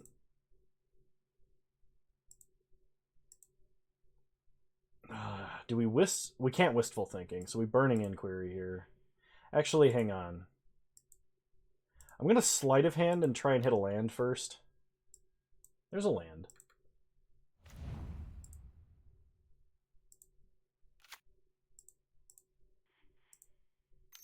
Burning Inquiry.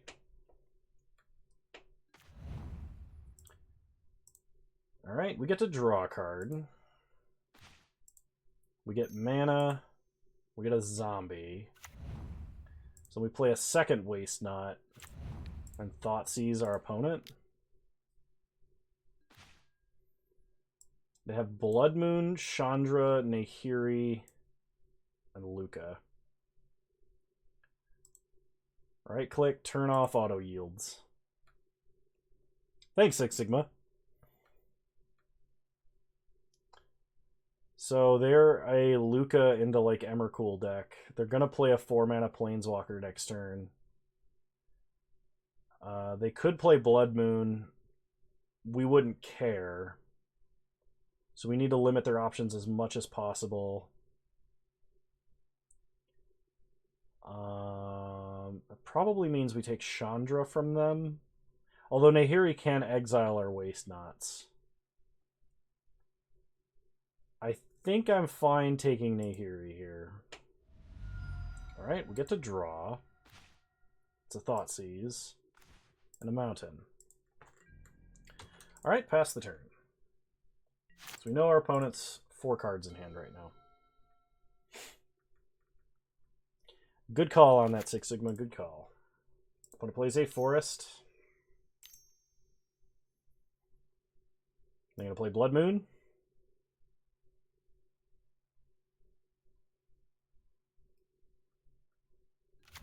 They play Blood Moon. We untap. We draw a Fatal Push. Nahiri hits tapped creatures, tapped artifacts, but untapped enchantments, because enchantments don't usually tap. Okay, so I can Snapcaster for Burning Inquiry, and if I get them to discard a land, I can do a whole bunch of other shenanigans. I should probably start with Thoughtseize. So I'm going to do that. Take Chandra. Opponent is holding 2 Lukas. We draw Alms of the Vein. We draw Kroxa. Play an island. Snapcaster Mage. Target Burning Inquiry. Cast Burning Inquiry. Opponent discards no Lukas. We want to make sure we have mana for the Madness trigger. So we can go like this, I think. Draw Wistful Thinking, draw Gaia Reach Sanitarium, add mana, make a zombie,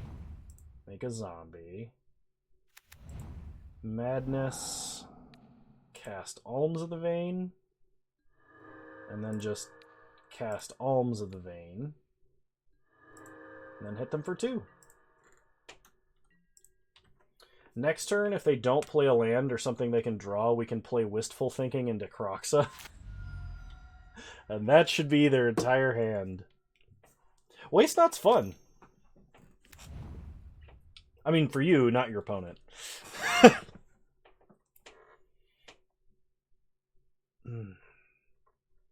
Opponent picks up a Stomping Ground off of Oath of Nissa.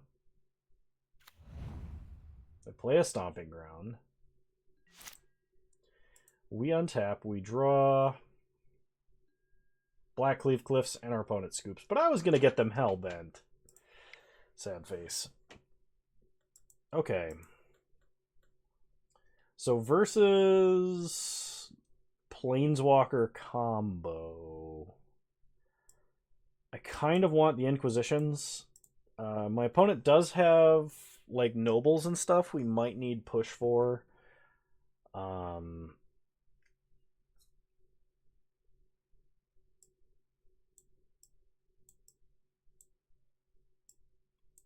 It's true. Fun is a zero-sum game.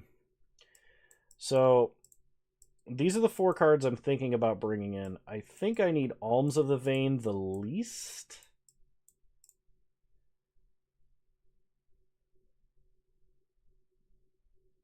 And then I can cut, like, maybe a Sleight of Hand.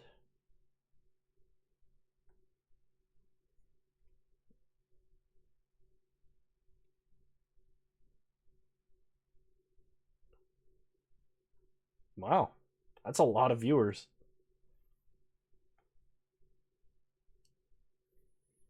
Minimize their fun, maximize our fun? Absolutely. Waste Not looks like a good card design-wise. Yeah, Inacker, this card was actually designed by committee 2 years in advance. They opened up a competition and had the Magic community design this card. We voted on the different pieces of this card, which is one reason why it's so cool. It was in the set where all like a bunch of designers that were not Magic related got to design cards too. It was kind of cool. So we're gonna play like this.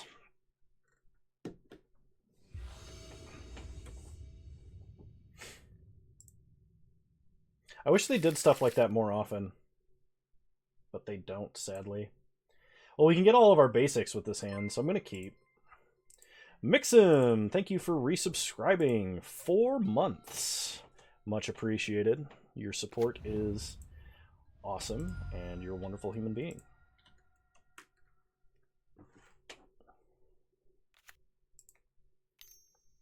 Opponent fetches up a basic forest into a Birds of Paradise. We untap. Oh, you mean they didn't come up with Uro?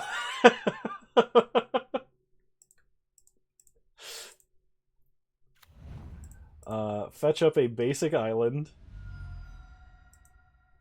Yeah, the whole Magic community was like, you know what we need? An uncounterable 3-mana planeswalker.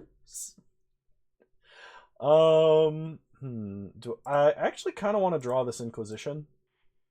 I understand that my opponent probably is going to have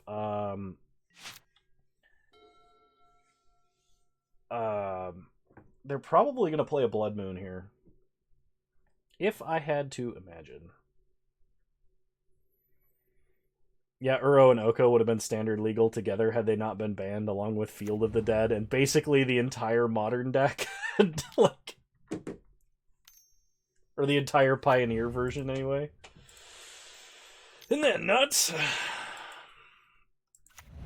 Alright, opponent Utopia Sprawl. So we are going to be pushing this Arbor Elf because our opponent's going to have a million extra mana. So I'm going to get Blood Crypt here because we're holding our basic, and I'm going to kind of hide the fact that we're holding our basic. Fatal Push the Elf. We'll go ahead and Sleight of Hand so I don't misclick. Collective Brutality here is actually quite nice, so I'll take Brutality. Pass the turn.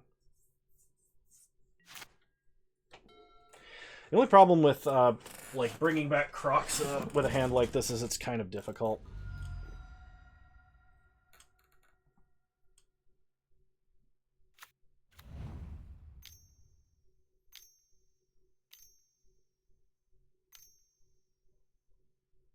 If this is Luca, yeah, we're just dead. My opponent goes and gets Emrakul. Oh yeah, and Once Upon a Time was in the same standard format too. Emrakul, the Aeon's Torn. Well, can't beat that. We literally, it was something like you can completely build a deck in, I think it was Pioneer or Standard, out of nothing but banned cards. Or no, Modern. In Modern, you could build a deck out of cards that had been banned in Standard. No. Almost, you have to play some non-banned lands, but you can almost do it. I don't think I'm going to bring in Bantu's Last Reckoning just to try and counter an Emrakul.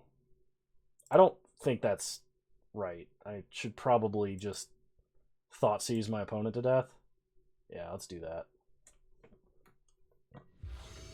This deck feels like it might need like a Angrath's Rampage or a... Well, this hand's amazing if we can find a black source in the top like X cards of our deck where X is a lot.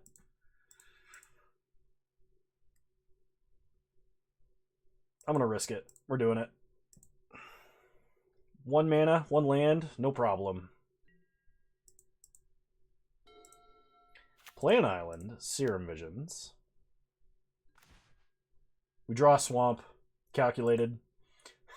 It's just Serum Visions to the bottom, Blood Crypt to the top. Pass the turn. Where X equals 4. Thank you, Oz. Because I can't math. Noble Hierarch. Okay, we untap and draw. Blood Crypt. So I think what we're going to do is take a safety Thoughtseize here.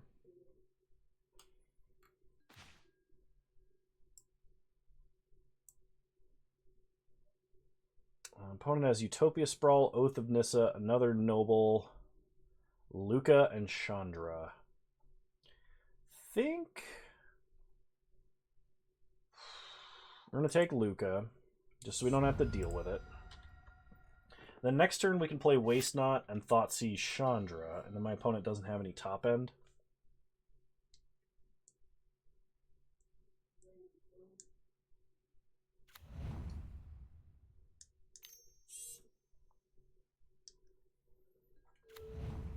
Yeah, opponent plays Utopia Sprawl, Wooded Foothills. Probably casts Oath of Nissa and then Noble Hierarch. Yep.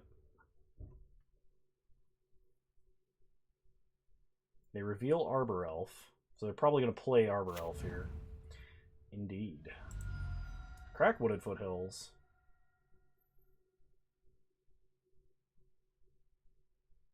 Oko's a pretty effective answer to Uro. Don't you go back rationalizing either of those cards' power levels in response to each other. They both go in the same deck and you know it. Are you saying the best deck in that format would have been to counter itself? Would have been itself, I guess? That's what I'm trying to say. That only works if they're in other colors. Okay, so we're going to shock Blood Crypt because we need 2 black sources this turn. Play Waste Not. Thoughtseize probably taking Chandra here. Yep. Alright, we get to draw. Perfectly balanced. Dick Record, welcome to the stream. Every deck's win rate is 50%.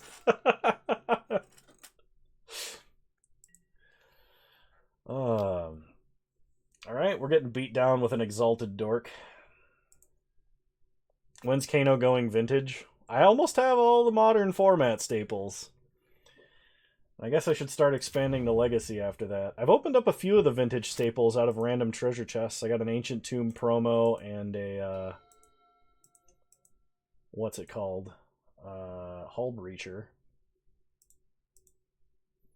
So, what are we going to do?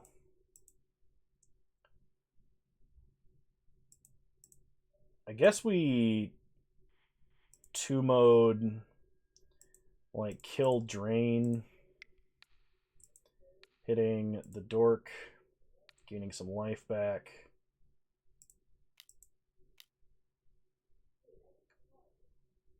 I'll be playing some more Tron soon enough.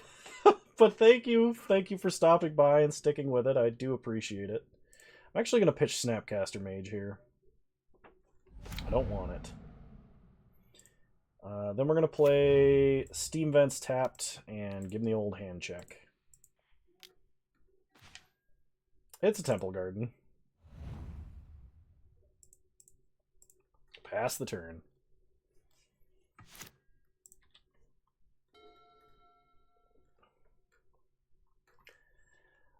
It's so frustrating because, like, it's like, oh yeah, that meme affinity video that I loved making, it got 300 views inside of a day, and it's like, I could make a Tron video and it gets 3 times the views in half of the time. It's just like, well, I guess it's for the sake of growing the channel. I can play Tron. So, okay, we got a Night's Whisper. We really need to draw like a land and a Wistful Thinking here. Collective Brutality does get the job done. So play Black Cleave Cliffs tapped. We're going to 2-mode, kill a Noble and Drain.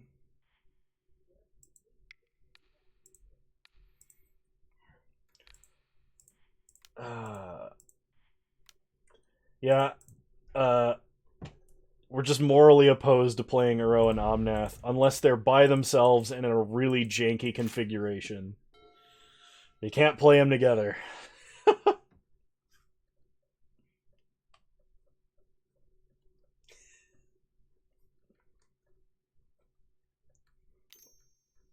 Well, thank you for your understanding.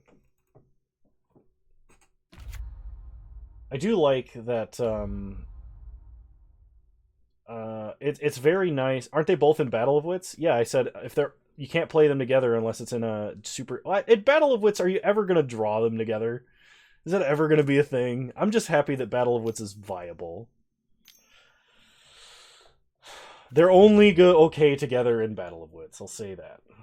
Morally opposed to Uro Omnath, but will play Tron. I know, like, the whole haha Tron's a villain thing, but, like, Tron is the good guy in the Uro Omnath format. No, you can't ban Oz. It's like trying to Miracle in Battle of Wits. Says the man who has done so several times. Alright, pass the turn. So I'm probably going... Do I have to put Collective Brutality on top of my deck just to kill a... I might have to. I think I'm actually losing.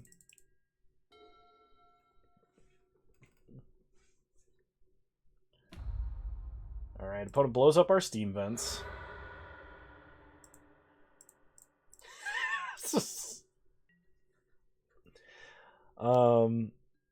Alright, we're getting hit for 2.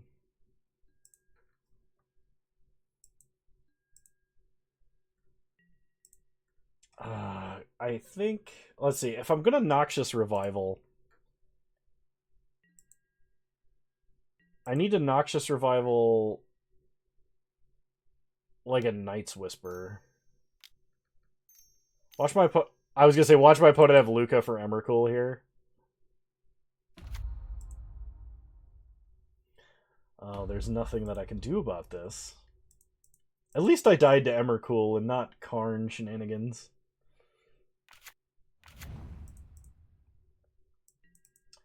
Alright, and I did not bring in Bantu's Last Reckoning, so I drew Night's Whisper anyway, so I'm glad I did not.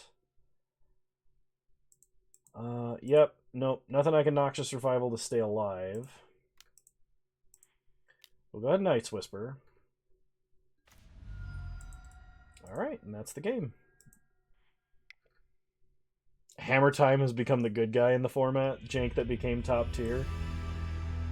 Okay, I have to restart the client again, so y'all have to look at my face up close for a moment.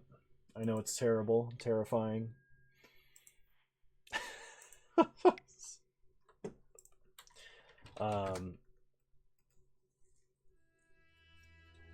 I hate the fact that Moto has startup noises so much. Big face, big no!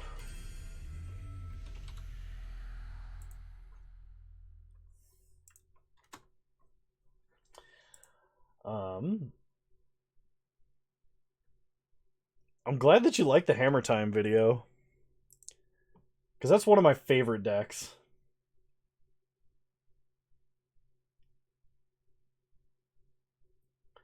I 5-0'd with that deck when the Magnetic Theft version so many times. I knew that deck was good. Nobody believed me, and I didn't deserve to be believed, but that deck was good. Kind of want to build it before the cards go up more. It's already too late, because, like, just Steel Shaper's Gift itself is like a $70 playset.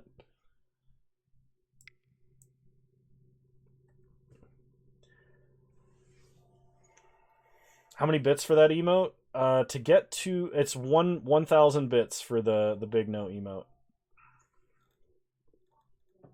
What's the most difficult deck to pilot that I've ever played in any format? I believe it was the original Battle of Wits Birthing Pod deck. No, I didn't play that version. I played the Vanifar pod. I wanted to build Battle Pod, but Pod got banned before I was able to.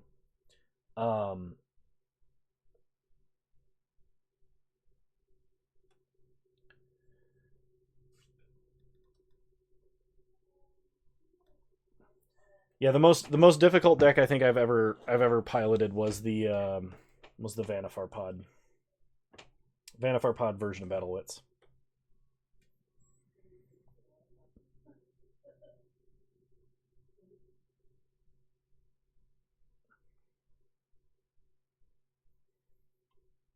Oh, did Pure Steel Paladin go up a lot too?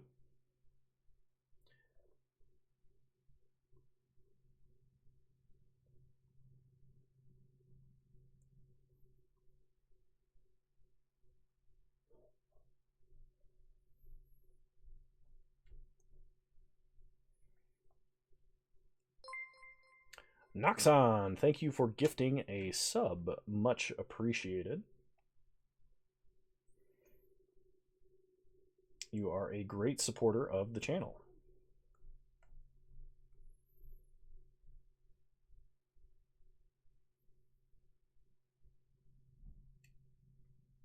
Oh.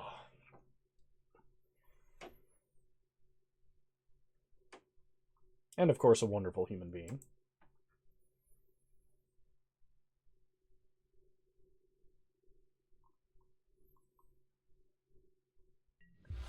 Alrighty. Here we go. Did I queue in with Waste Not? What did I queue in with? I queued in with Torrential Replicate. My bad.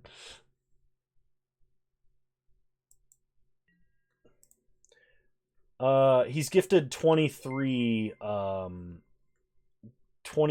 subs in the channel. Mixham, thank you for gifting a tier 1 sub to Oz. I know Oz appreciates it, and I do too.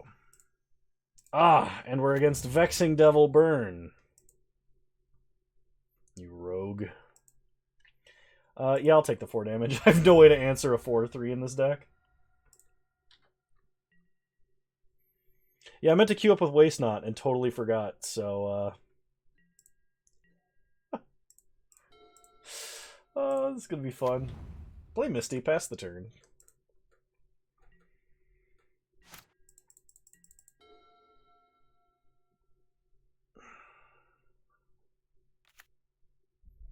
Opponent plays a second Mountain, Monastery Swift Spear, and a Seal of Fire.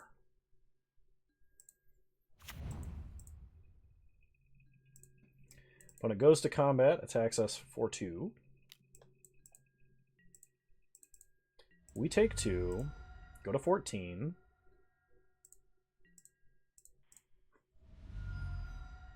Fetch with Misty Rainforest, we're going to get a Breeding Pool. Tapped. Untap. Okay, we draw Hinterland Harbor, play Hinterland Harbor, pass the turn. We have the option of Remand, Logic Knot, or Growth Spiral. I'm probably going to try and Growth Spiral this turn, because I really need to play Temple Garden tapped. There's probably not going to be too good of a chance to actually Logic Knot something. Opponent attacks for 1. Okay, we go down to 12. On their end step, we're going to go ahead and cast a Growth Spiral. Temple Garden in tapped. We untap. Drawn all the painless mana, which is just excellent. Pass the turn.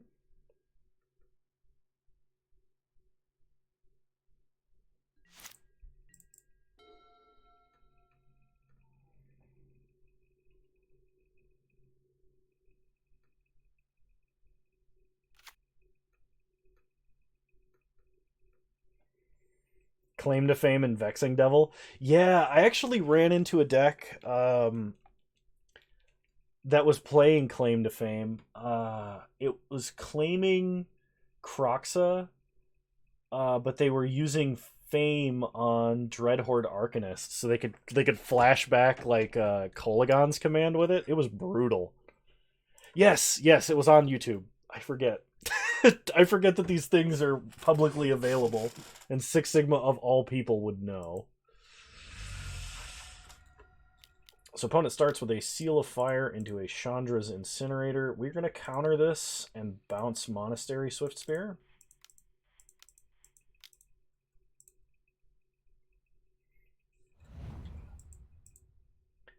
I was looking, and over 50% of my view time comes from subscribers, which is really impressive by most YouTube standards, because a lot of people do not have that dedicated of viewership. Everybody needs a hobby. Had an idea for a blue-green Ponza tempo with Tails End to counter fetches. Oh, I do love me some Tails End. I cannot Logic Knot this, but I can Remand it and then Logic Knot it. So I'm going to do that. Remand Swift Spear. Draw another Cryptic Command. Alright, Logic Knot. I guess I could have just paid mana for Logic Knot.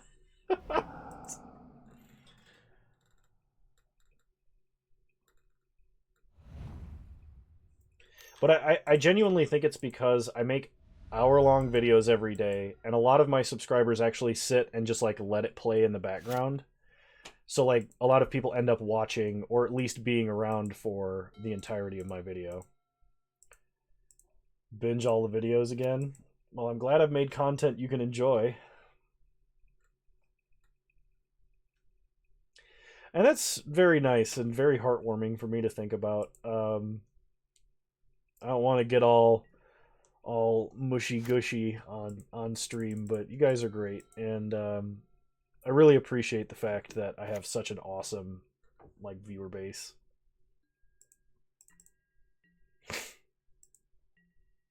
Watch videos while cooking and enjoy it a lot. That's nice. I'm glad that I make good good background.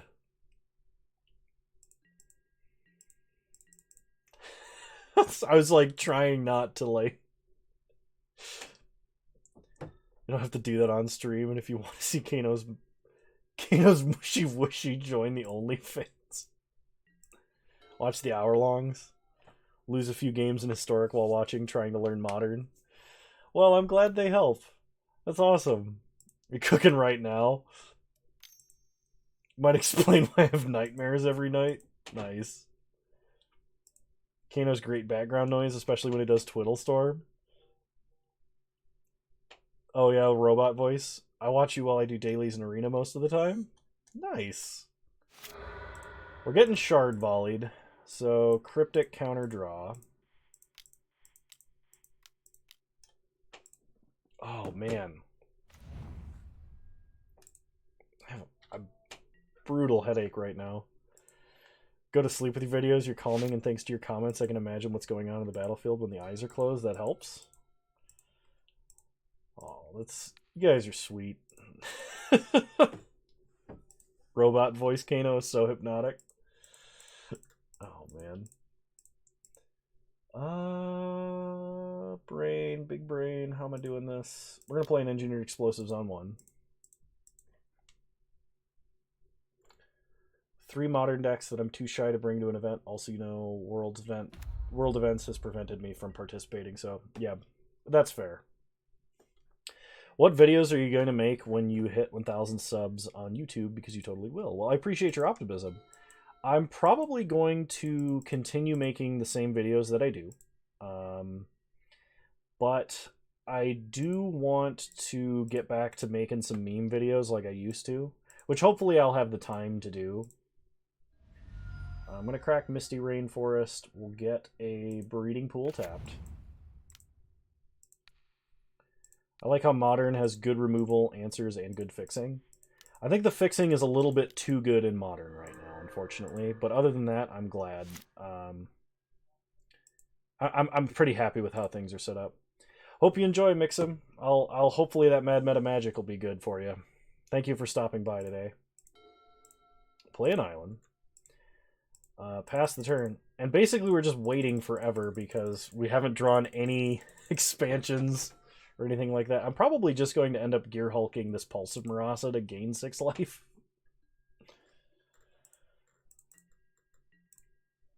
Alright, on the end step, we'll go ahead and gear hulk.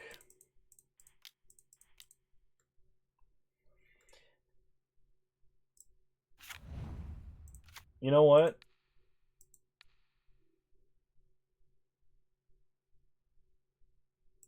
Punish them with that Taxes deck. Yeah, that felt cathartic. That was very nice. I'm gonna give my opponent a mountain. I'm just glad you don't play Commander. Really? Yes, I did 5-0 with the Taxes deck. That was really awesome.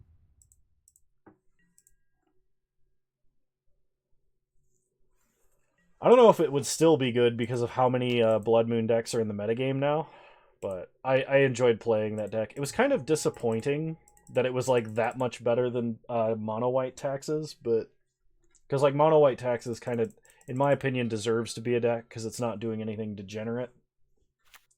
Whereas that Red White Taxes deck is just a little bit on the degenerate side, I think. Okay, we're going to Cryptic this, counter draw. Draw Misty. Opponent Lava Spikes us. That's fine.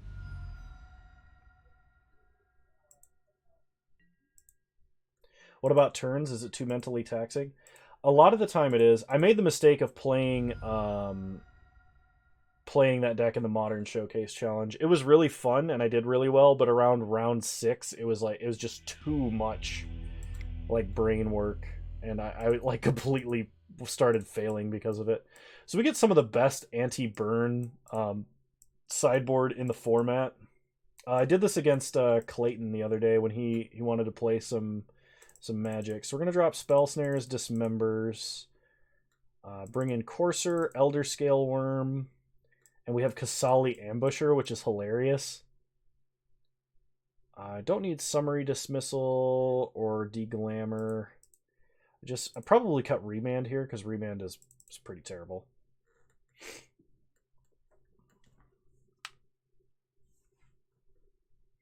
Turns is also not as good as it was, simply because Force of Negation exists. It's just like Turns was like top tier, in my opinion. It just like was underplayed. But it's not as good as it was now. Even though I love it. I still love the deck. Alright, we're gonna get him. We gonna get him. My opponent starts Swift Spear, we're gonna get him. Oh, Lavamancer. We still might get him. Start Flooded Strand. Pass the turn. Now all we need our opponent to do is just attack with that Lavamancer. Opponent plays a Vexing Devil. Yep, I'll take 4. Need to brew Jeskai because it's lower to the ground? Maybe. Opponent suspends Rift Bolt. They go to combat. They attack with the Lavamancer. Alright, so what we do is we take Flooded Strand, we fetch up a Temple Garden tapped. We will not pay any life. Then, because a creature is attacking us, and we control both a forest and a plains, we flash in Kasali Ambusher. Opponent has to take a pause to think about what just happened. I got a 2-3 with a reach. Without paying mana. This is also the kind of card that I'm okay with it being a free card. It's an extremely narrow card. But it's great. Crack Misty, get an island. Is my opponent's deck really this troll? This deck 5-0'd some tournament way back, like a year and a half ago or 2 years ago. And we haven't even seen the main gimmick of the deck. The main gimmick of the deck is you use Repudiate Replicate to stifle fetch lands, and then you make like 5 or 6 Gearhulks by casting the sorcery half of the instant card. Yeah, we're not beating down. My opponent has a lot of big haste creatures. The deck was troll years ago too? Absolutely. I didn't mean to imply it wasn't troll. I just mean, like, it's been really trolly right now, and we haven't even seen it at its maximum. We get Lava Spiked. We get Lava Spiked. Alright. We untap, search for Iskanta, mill Misty, we draw another Gearhulk, play Flooded Strand, pass the turn. I just see Ambusher-like creature being printed now with the words draw card stapled onto it. Yeah, that would not be good. I do not want a spell that can be cast without paying mana that draws you cards. Not anymore. Oh no. Getting Seal of Fired. Shard Volley. Yep. Alright, Hail Mary Opt. Up to the bottom. Cryptic. Nope.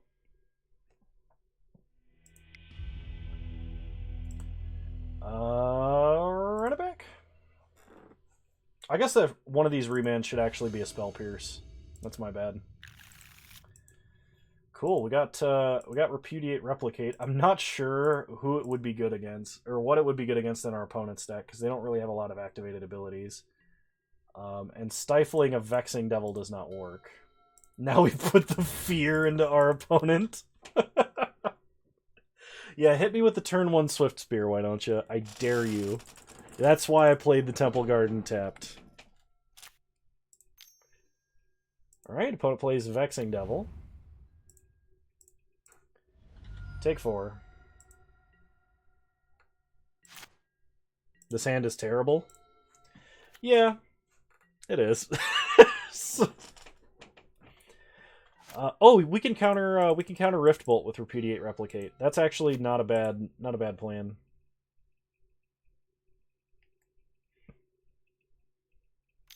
What you gonna do, opponent? What are you gonna do? Lol, yeah, it is. It's just like no defense, only acceptance. We get Bolt Skewered. Ouch. Pass to our opponent's end step. Growth Spiral. He's got to draw a Pulse of Marasa and everything's fine. Play Flooded Strand. Crack Flooded Strand. Get a Breeding Pool. Tapped. We untap. We draw Hinterland Harbor. Play Hinterland Harbor. Pass the turn.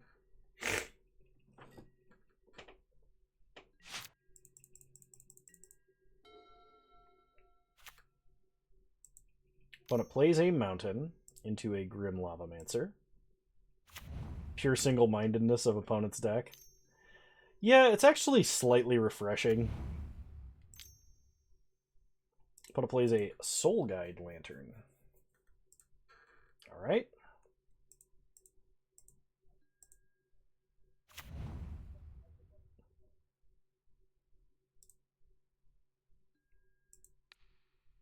I am going to counter this ability. No, I am not. Never mind. I just remembered what card it was stapled onto, so sorry if I gave anybody a heart attack.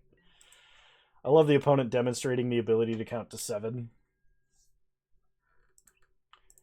Alright. Cast Ambusher without paying a mana cost. Block.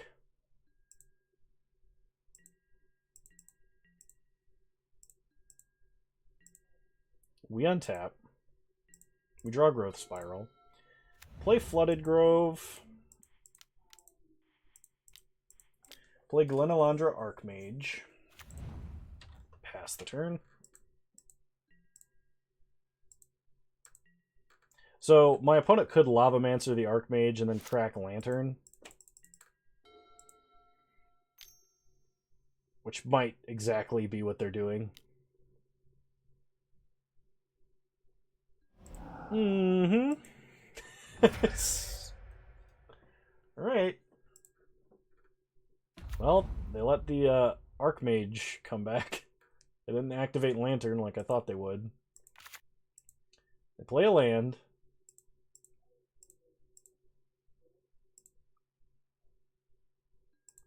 We've reached the confusion ending.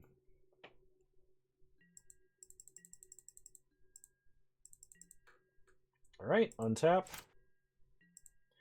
We draw Courser. Which, not gonna lie, kind of like here. Play Courser. Please land. Not a land. I'm gonna leave up Repudiate. Because there is damage we can prevent with Repudiate or potentially Glenalandra. I'm tempted to Growth Spiral, but I only gain 1 life, if, like, at best. Pass the turn. I was supposed to be playing Waste Not this whole time, but this is actually kind of fun.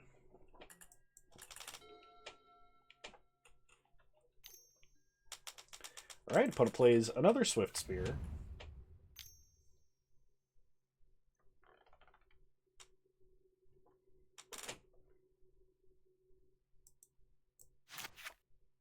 They're going to sack Lantern to draw, maybe?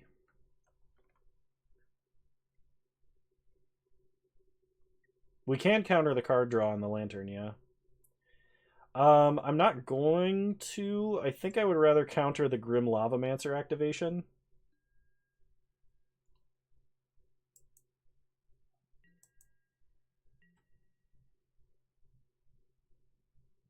Opponent attacks. Sure.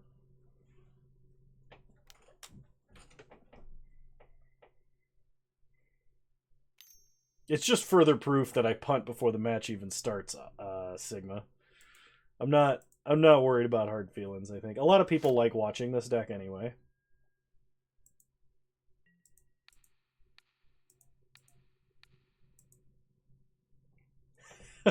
Thanks for keeping me honest. Opponent lightning bolts our face. Sure.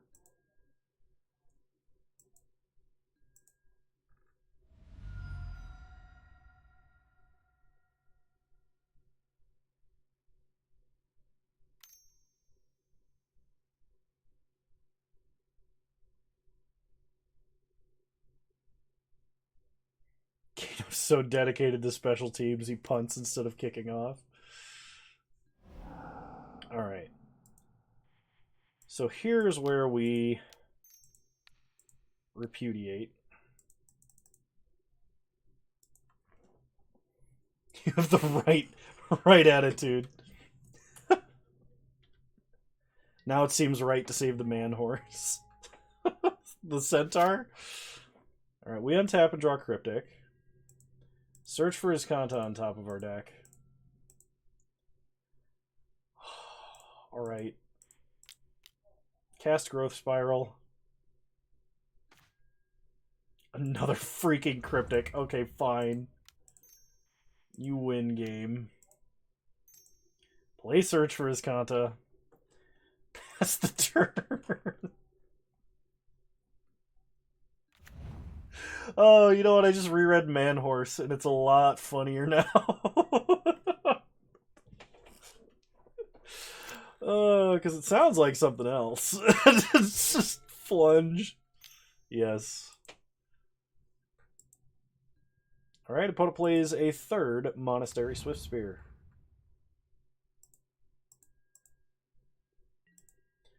They go to combat.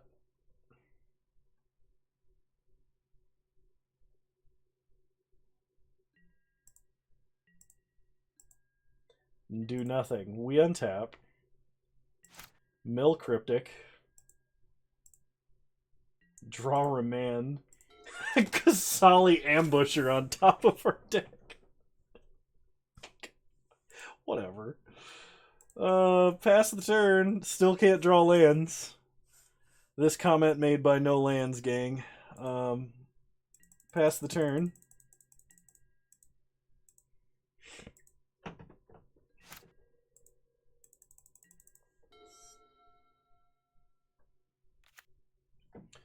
Opponent top decks a land. Kano cannot draw lands. Stream.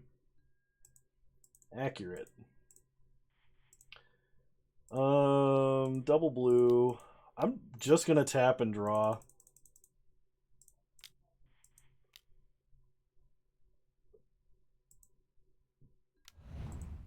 We draw Repudiate, Replicate. Search for his Kanta. I will mill Repudiate, Replicate. We draw land. Kasali Ambusher on top. Gain a life. Crack this. We are going to get a basic island. Let's play Battle of Wits for the nostalgia factor. I do not have the brain faculty for that right now, unfortunately. I also promised I'd have Bone Daddy actually on a call when we do the Battle of Wits on stream. You gotta target your opponent with the Time Warp. It's too bad Faithless Looting was the card that enabled that Trash for Treasure deck. I wonder if we could still build Trash for Treasure. Aha! You fool!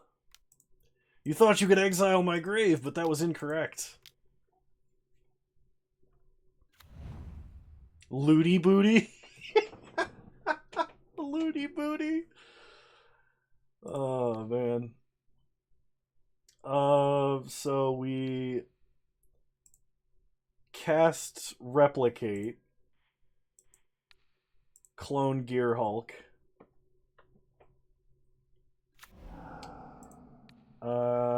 And I could Repudiate, but there's no need now.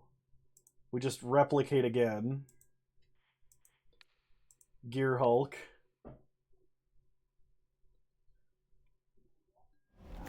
And then we cast Cryptic Command.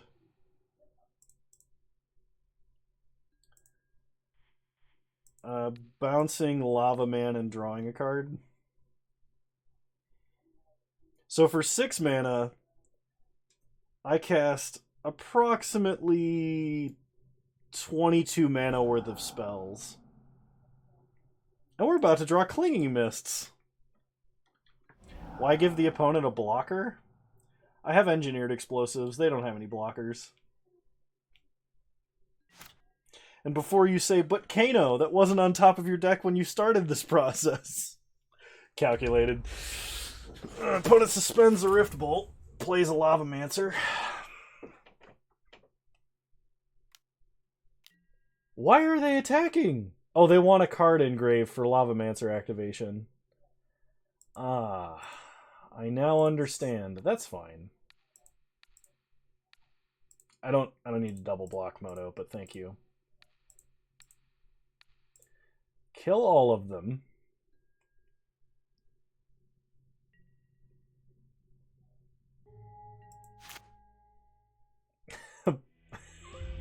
Opponent sees Clinging Mists and scoops it. Alright. Let's actually play some Waste Not, shall we? A thing that I set out to do. Missed the chance to flash an Ambusher. Oh my gosh, I guess that's a punt.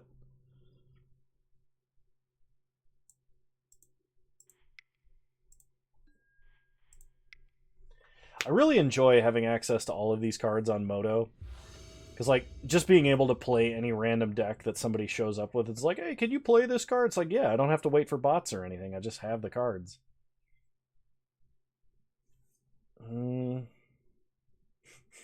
It's not my birthday, but love you too, Sigma. I think this is a mulligan. We need black mana. It's close. Yeah, we're gonna keep this, and I'm gonna put back Serum Visions. I think we fetch a Blood Crypt here. I mean, I could get a Watery Grave, and we could try and just Sleight of Hand. Oh, are we against the Oops All Spells deck? We might be against the Oops All Spells deck. So the plan now is to fetch up a Watery Grave and Thoughtseize them.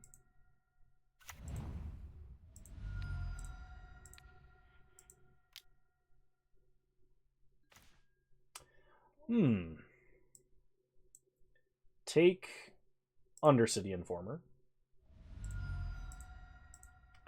Pass the turn. It's his birthday. It said so on his OnlyFans page. I mean, Bone Daddy told me so. Alright. Opponent's holding Vengevine Phantasmagorian. We draw second Burning Inquiry.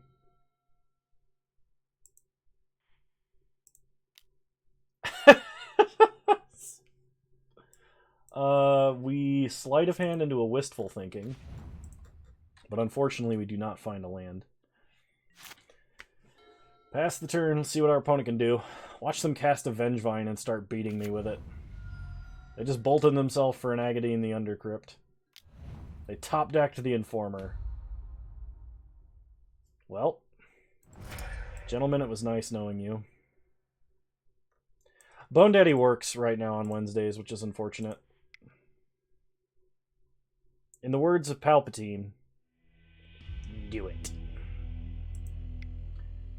Ley lines in.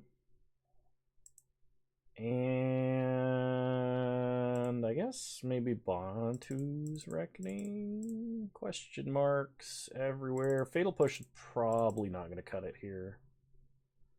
Brutality probably won't either, but Brutality can nab the spell lands. I'm also going to drop Alms of the Vein. I'm not really a fan of Alms of the Vein, though I do appreciate its usage versus like mono red. Perfect.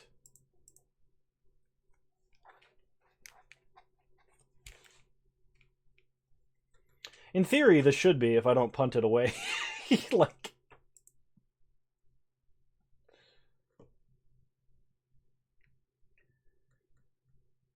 I'm thinking about doing a sub goal. If I can get a certain amount of subs, I'm thinking I might do a sub goal for 2 streams a week. Oh no. Pass the turn. Kano is getting ahead of himself. Oh, that isn't a command. That actually, like, oh, that isn't a command. That makes that so insulting. Oh, man. Yeah, I don't think I have an answer to Leyline of Sanctity, but I do have some non-targeted discard. We need to get, like, we need to get our Burning Inquiries and our... Okay, they natural state to kill Waste Not. We untap.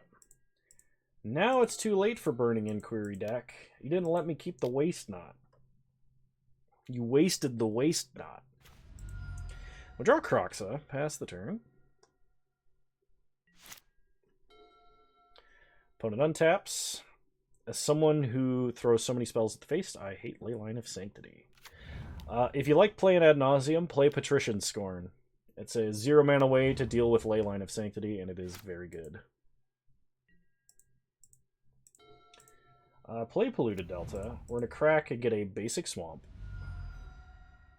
Well, the cool thing is we both killed each other on turn 0, and I think we have a better chance of recovering. Unless my opponent is playing Charbelcher. I don't really want the Sleight of Hand right now. I don't really want the Noxious Revival either. Play Croxa. Force my opponent to discard.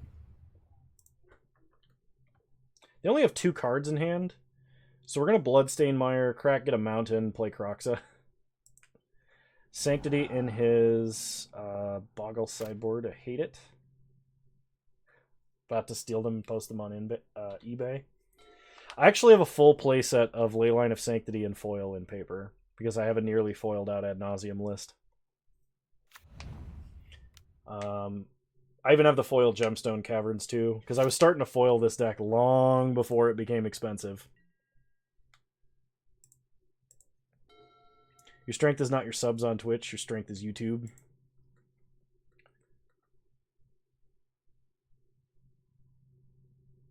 He's doing great on Twitch because he streams daily, but if you want to measure your success on YouTube, nothing. It would be nothing as of now. That's fair. Also impressive, Kakarot.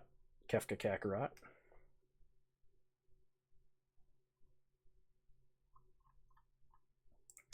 That's true. I probably should just focus on the YouTube content, because it is where most of the growth is happening. Play Croxa. Oops.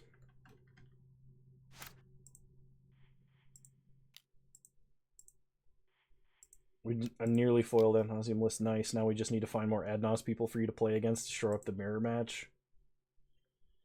Only my cheap cards are foiled in my Tron deck. Nothing wrong with that. I think if I was... The problem is I actually need to, like...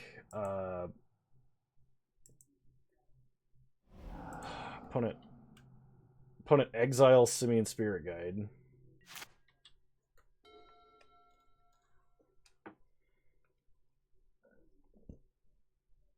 That's true.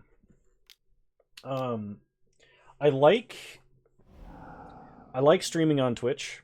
The problem is it's difficult to get blocks of time that are contiguous, that are long enough to do a stream. Because I already stream on the short side of like time anyway. A lot of people who stream a lot longer than I do and a lot more frequently than I do. When I do pre-recorded content, I can stream for, or I can do like 5 20-minute recordings to get through a whole league separately, join the video up, automatically edit it, and then put it on YouTube. And that's a lot easier for me to do.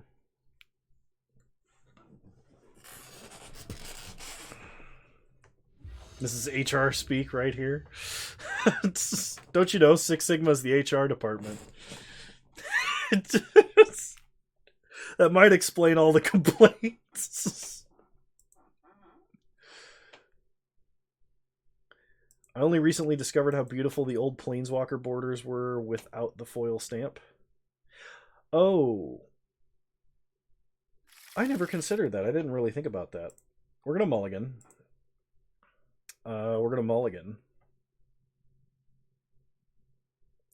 I think I have to mulligan the Leyline to actually beat my opponent's deck. My opponent is also mulliganed to 5 cards. They kept 5. We're going to 4. Oh gosh.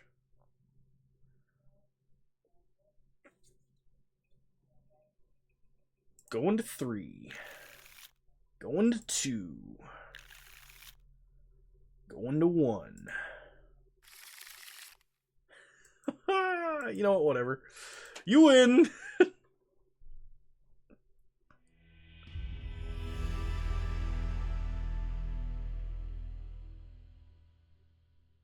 Make sure it's a sub goal on YouTube, because most of your time is devoted towards that. That's fair. That's actually a good point.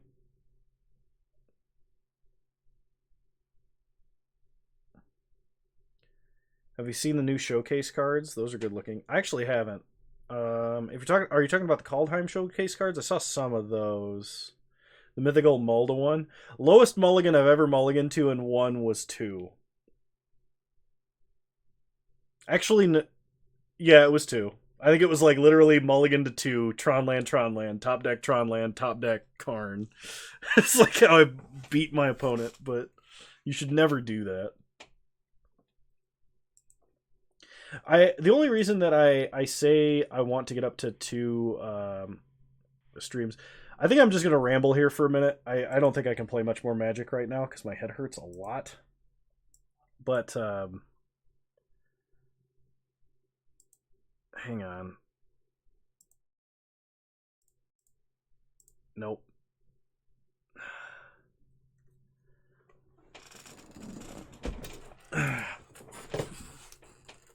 Rambling. This is Ramble Stream down with Magic. I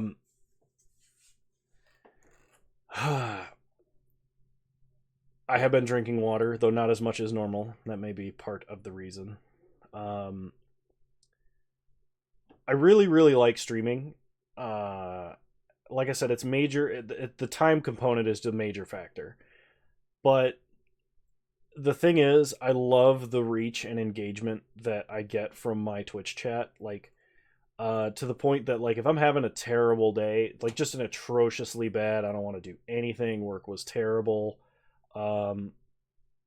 it never fails to cheer me up to stream and actually, like, just banter with you people. Yeah, I'm talking about you guys. And I really think because of, like, as long as I'm not, like, as long as it doesn't become a slog where, like, I feel obligated when I don't want to stream, that's when it's going to be a problem. So, like, maybe if I start doing 2 streams a week, I may do the other stream just at random or late at night or something like that, where I don't feel obligated, and it's just I'm streaming because I want to stream, kind of a deal. So, go Big Face for this. Problem is, like, Big Face doesn't have the chat box on it right now. Hang on, I can fix this. I can fix this.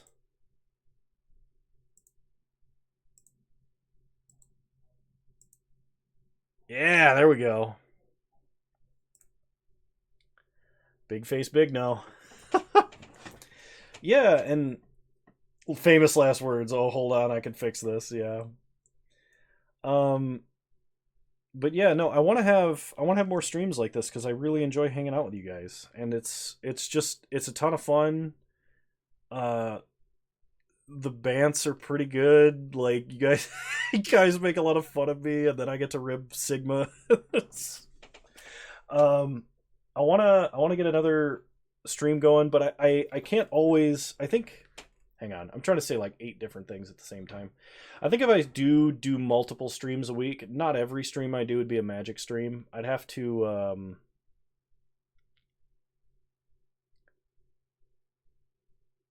see. And that's what we want. We don't want to burn out Kano. If this is a Kano stream that is cooking or you just talking, that's what we care about. Like I said, we care about you as a person, individual, and community. We don't care about you as a Magic creator. At me if you agree. Yeah, that's actually, it was really funny because that was what I was just about to say before I read your message. I was like, if I start doing another stream every week, I might do a non-Magic stream. Um, I might it might just be like a random like, oh, Kano is gonna stream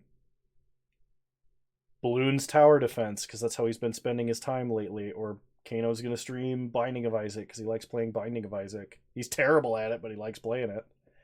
Um, because Magic is core to what I do, and I play Magic every single day because I enjoy playing Magic, not because I want to make a YouTube channel based around Magic. That's because I like playing Magic every day. Um, oh man, I'm hot garbage at Battle Network, but I love it. You can get good at binding, that's true. Man, you guys are so supportive. You guys are great. You're so kind to me. And Acker's down for non-Magic streams. Kano sucks trash, it's true. Coming from you, Sigma, just makes it more real. um, I actually want to. I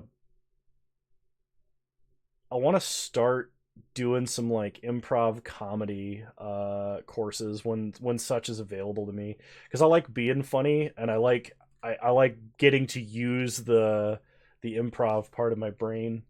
Um, and I don't get to enough. I feel like and when I'm in the zone and I can do it, it's great. And then sometimes it's not so good. So I want to get to where I can do that because I think it's really fun.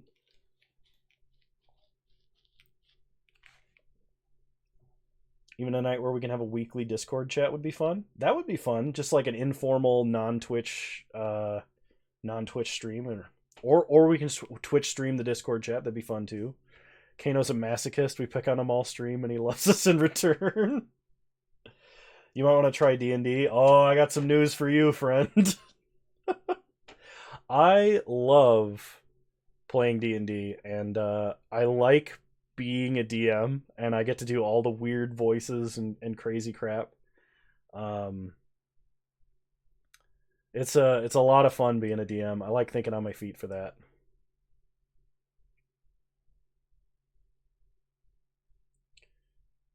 Maybe not all the Discord, just the regulars. Probably whoever would show up would do anything for me to host D&D. Oh yeah, that's true. We could do a like a Discord call D&D thing. That'd be fun. Or like a West Marches campaign where just like if people show up and have a valid character sheet, like I'll DM for like up to 4 people and we'll have an adventure. That would be fun.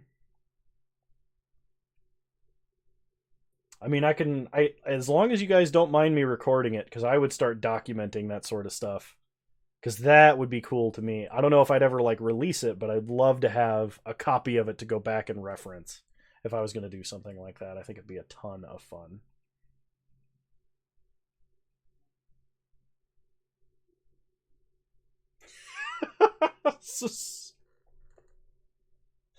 Oh man.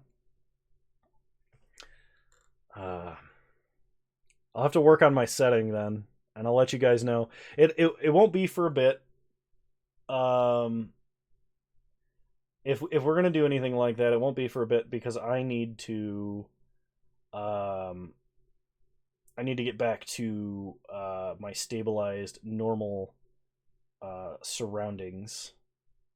So it wouldn't be for probably a couple months at least if we were going to do something like that. But I would love to do that. I think that'd be a lot of fun. And I know people who could help me with this too. I have resources that can help me set up. So.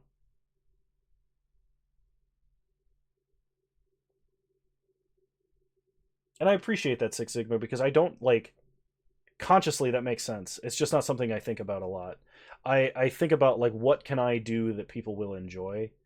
But the fact that I enjoy things doesn't negate other people from enjoying things. And a lot of you guys enjoy me as a person and as an entertainer. So if I enjoy something, you're going to enjoy it. Probably nine times out of 10. So it'd probably be 5th edition, yeah, if I was going to do that. That's the thing I know the best. Dance for us, Big No? Mm-mm. I am a really bad dancer. Absolutely wasted at goth clubs, notwithstanding. You could sit there and just talk about the cars driving down your street and we'd have a good time. Play something archaic like 1st edition where the DM's job is to TPK the players in the first session because they're not playing properly. Oh, man. You're giving me some good ideas here.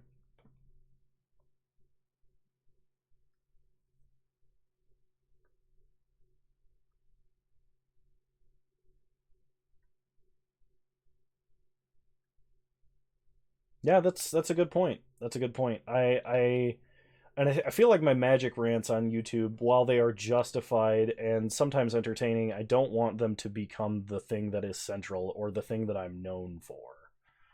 Um, I think once in a while to vent, it's fine, but I don't want that to be a regular occurrence because it's indicative of the fact that I'm not having fun doing what I want to do. Yes, house cats are very dangerous to wizards, and they were extremely dangerous in 3rd edition too. Because what was a wizard's hit die, like a D4 or like a D6? House cats are very or have like a really high AC and do a D4 of damage. Traps when they don't check, none when they do. One of my favorite D&D things that's like a DM meme is got to be the quantum troll, which is no matter which cardinal direction the party leaves town, it's a troll that they're gonna encounter. Hit die is still a D6 for a wizard. Okay. My first campaign I ever played was the D&D 3 campaign or 3.5 campaign, which was full of a lot of shenanigans. But then I played D&D 5, basically everything after that. Bring on the traps. My body is ready. Can't believe I said that in a video. Oh man. This will be fun. Yeah, I think that would be fun. We'll just do who like I'll pick 4 players at random. Everybody can put their lottery in a hat. Try and keep everybody the same level, and we'll do a West Marches campaign with just like tiny isolated adventures and maybe an overarching story. But I think that'd be fun. Somebody clip it again. I was gonna say it's already there somewhere.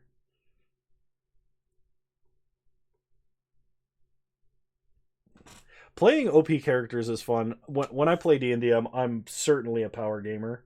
I played one Pathfinder campaign that got very silly. Okay, all right. Quick story time here, so just bear with me for a moment.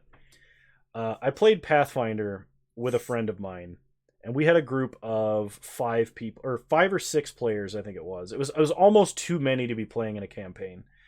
And I role played as Marvin the Martian as a sorcerer, and I never dropped character, and I only did the voice the entire campaign.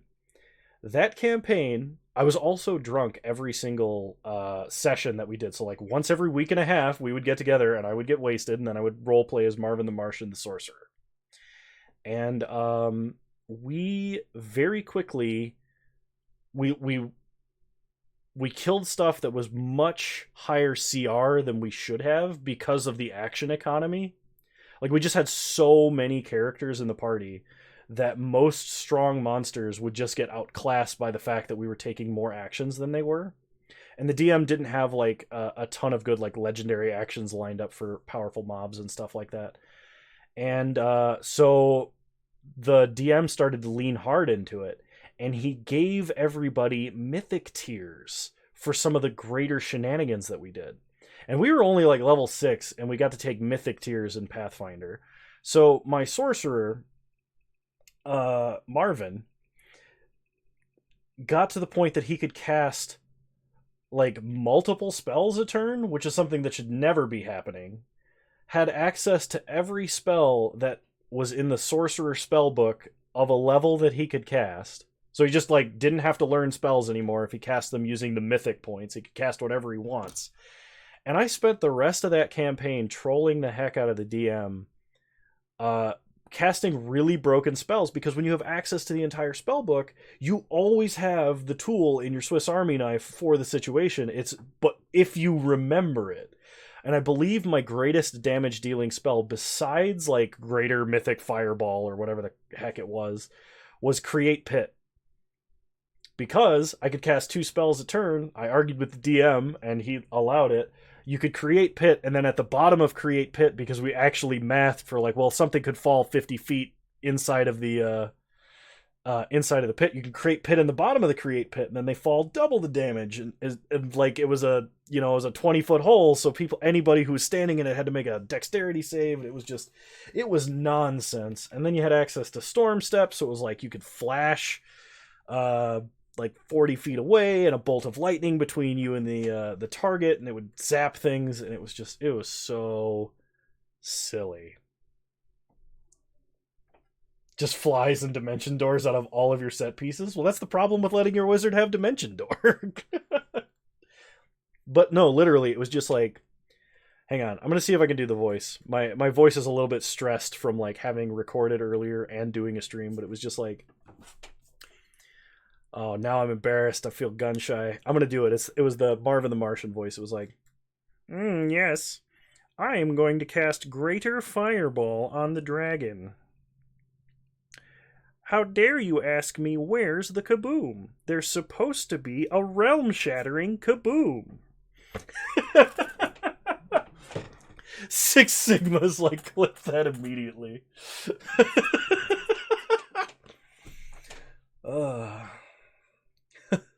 Stop him! Stop that golem! He's got my Pew 38 modulator crystal. Anyway, yeah, imagine that for a whole 6-month campaign, or like 8-month campaign. I never once dropped character. It was that voice for each like 6-hour session. Yeah. Community goal is a full stream as Marvin the Martian. I could do it. Oh, we'll play Mono Red Tron, and we'll Comet Storm people. How many skulls for a Martian stream? I'll make it a community goal. And y'all could donate a huge amount of skulls to it. It'll be a fun time. Oh, man. You guys are fantastic. I'll post about it in the Discord when I have it set up. I'm gonna have to make a note to remind myself. I'll have to do some math. Don't worry about it. I'll have to do some math. Oh gosh, I gotta watch this one. Yes, I am going to cast Greater Fireball on the dragon. How dare you ask me? It's great. Oh man, it's great.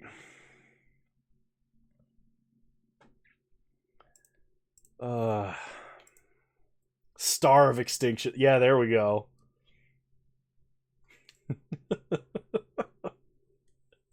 An entire stream is Marvin the Martian. I'll think about it. I'll think about what it will take to do that. Twitch sub goal. There you go. No, I'll do a community street, community like pool of skulls or something like that, because I'm pretty sure there's a way for me to do that. And it's not too hard to like modulate that voice. And what about a video on YouTube? That's also doable. That way you wouldn't have to keep it up as long. Fair. I could actually like take breaks in between. That's also a reasonable goal. But yeah, it's not that hard to change Marvin into like Kermit the Frog, because he's just like, hi, Kermit the Frog here. It's just like, I love doing voices, by the way. You can tell I'll be a hilarious DM.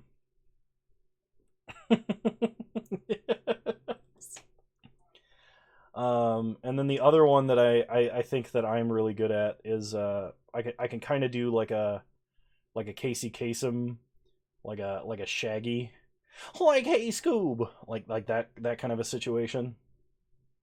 I wish I could do Scooby. I wish I could do Scooby for like a back and forth between Shaggy and Scooby, but I can't. I have tried so hard.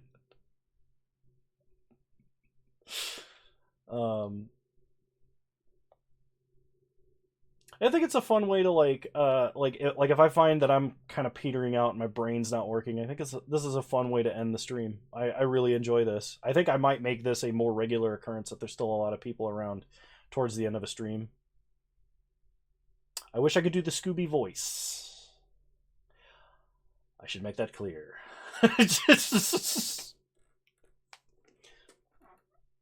Oh, that'd be a perfect Halloween costume. I'll just get Porter a blue collar because he's a big brown dog, and I'll just let this grow out and take my beard down to like some scruff, and bam, Halloween costume. Maroon pants, green shirt, go.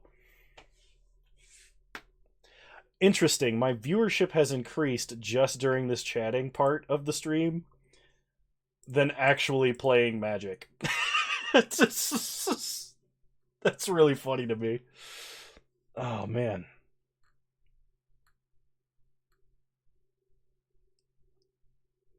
Lots of clips. Lots of clips from the last few streams. We have Tarek to thank for that. He's been really focused on getting the good parts. No more Magic for Kano. MTG is canceled. Kano, you know that thing that you do every day? Just don't worry about it. Just show up, be funny on camera. Modern is banned. Oh man. No, this is good. This is fun. I appreciate you guys a lot. So, thanks for letting me do this. My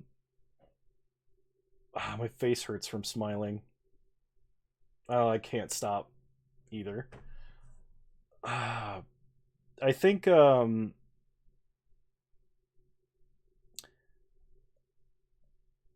you get back to your old place, you could also have some cooking streams where we comment on your trash cooking. That would be loads of fun as well. That would be fun. Only play Chronicles Limited from now on.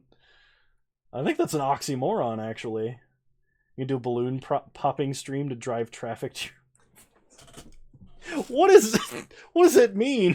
I know I mentioned balloons tower defense, but... Oh my gosh. You guys are crazy.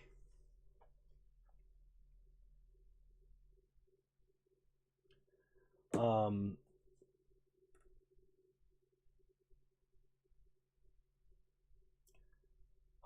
was I gonna say?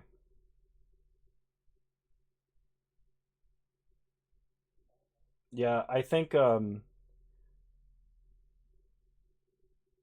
what I'm gonna do is I think the day, and it may not be Friday. I might change what day of the week it is, but I think the day that I normally put up the stream VODs from now on, I'm gonna do some non-magic content on that day. It might be random. There might be some guidance to it, but I need like a day, especially a day where I like dedicate a huge amount of time to streaming magic and whatnot. I think there's going to be a day where I upload the stream VOD as regular content, and then I'll do like maybe a random bit of content that's not magic related, because actually having a day off of magic is a huge boon.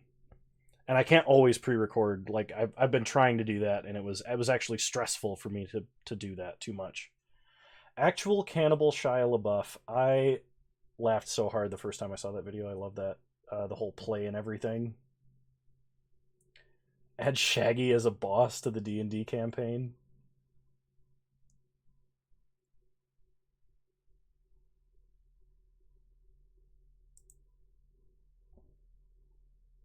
Mother of God.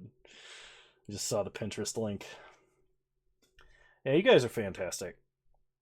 I am overjoyed that I have a following on Twitch, Discord, YouTube that is as wholesome, nice, and fun to talk to as you guys. So I am gonna go and like take an aspirin or something, but I want you to know that you're all wonderful human beings, and thank you for watching. This was a fantastic stream, and I'm glad we got to meme in Modern. That's one of my favorite things to do. Six Sigma, thank you for providing decks, commentary, and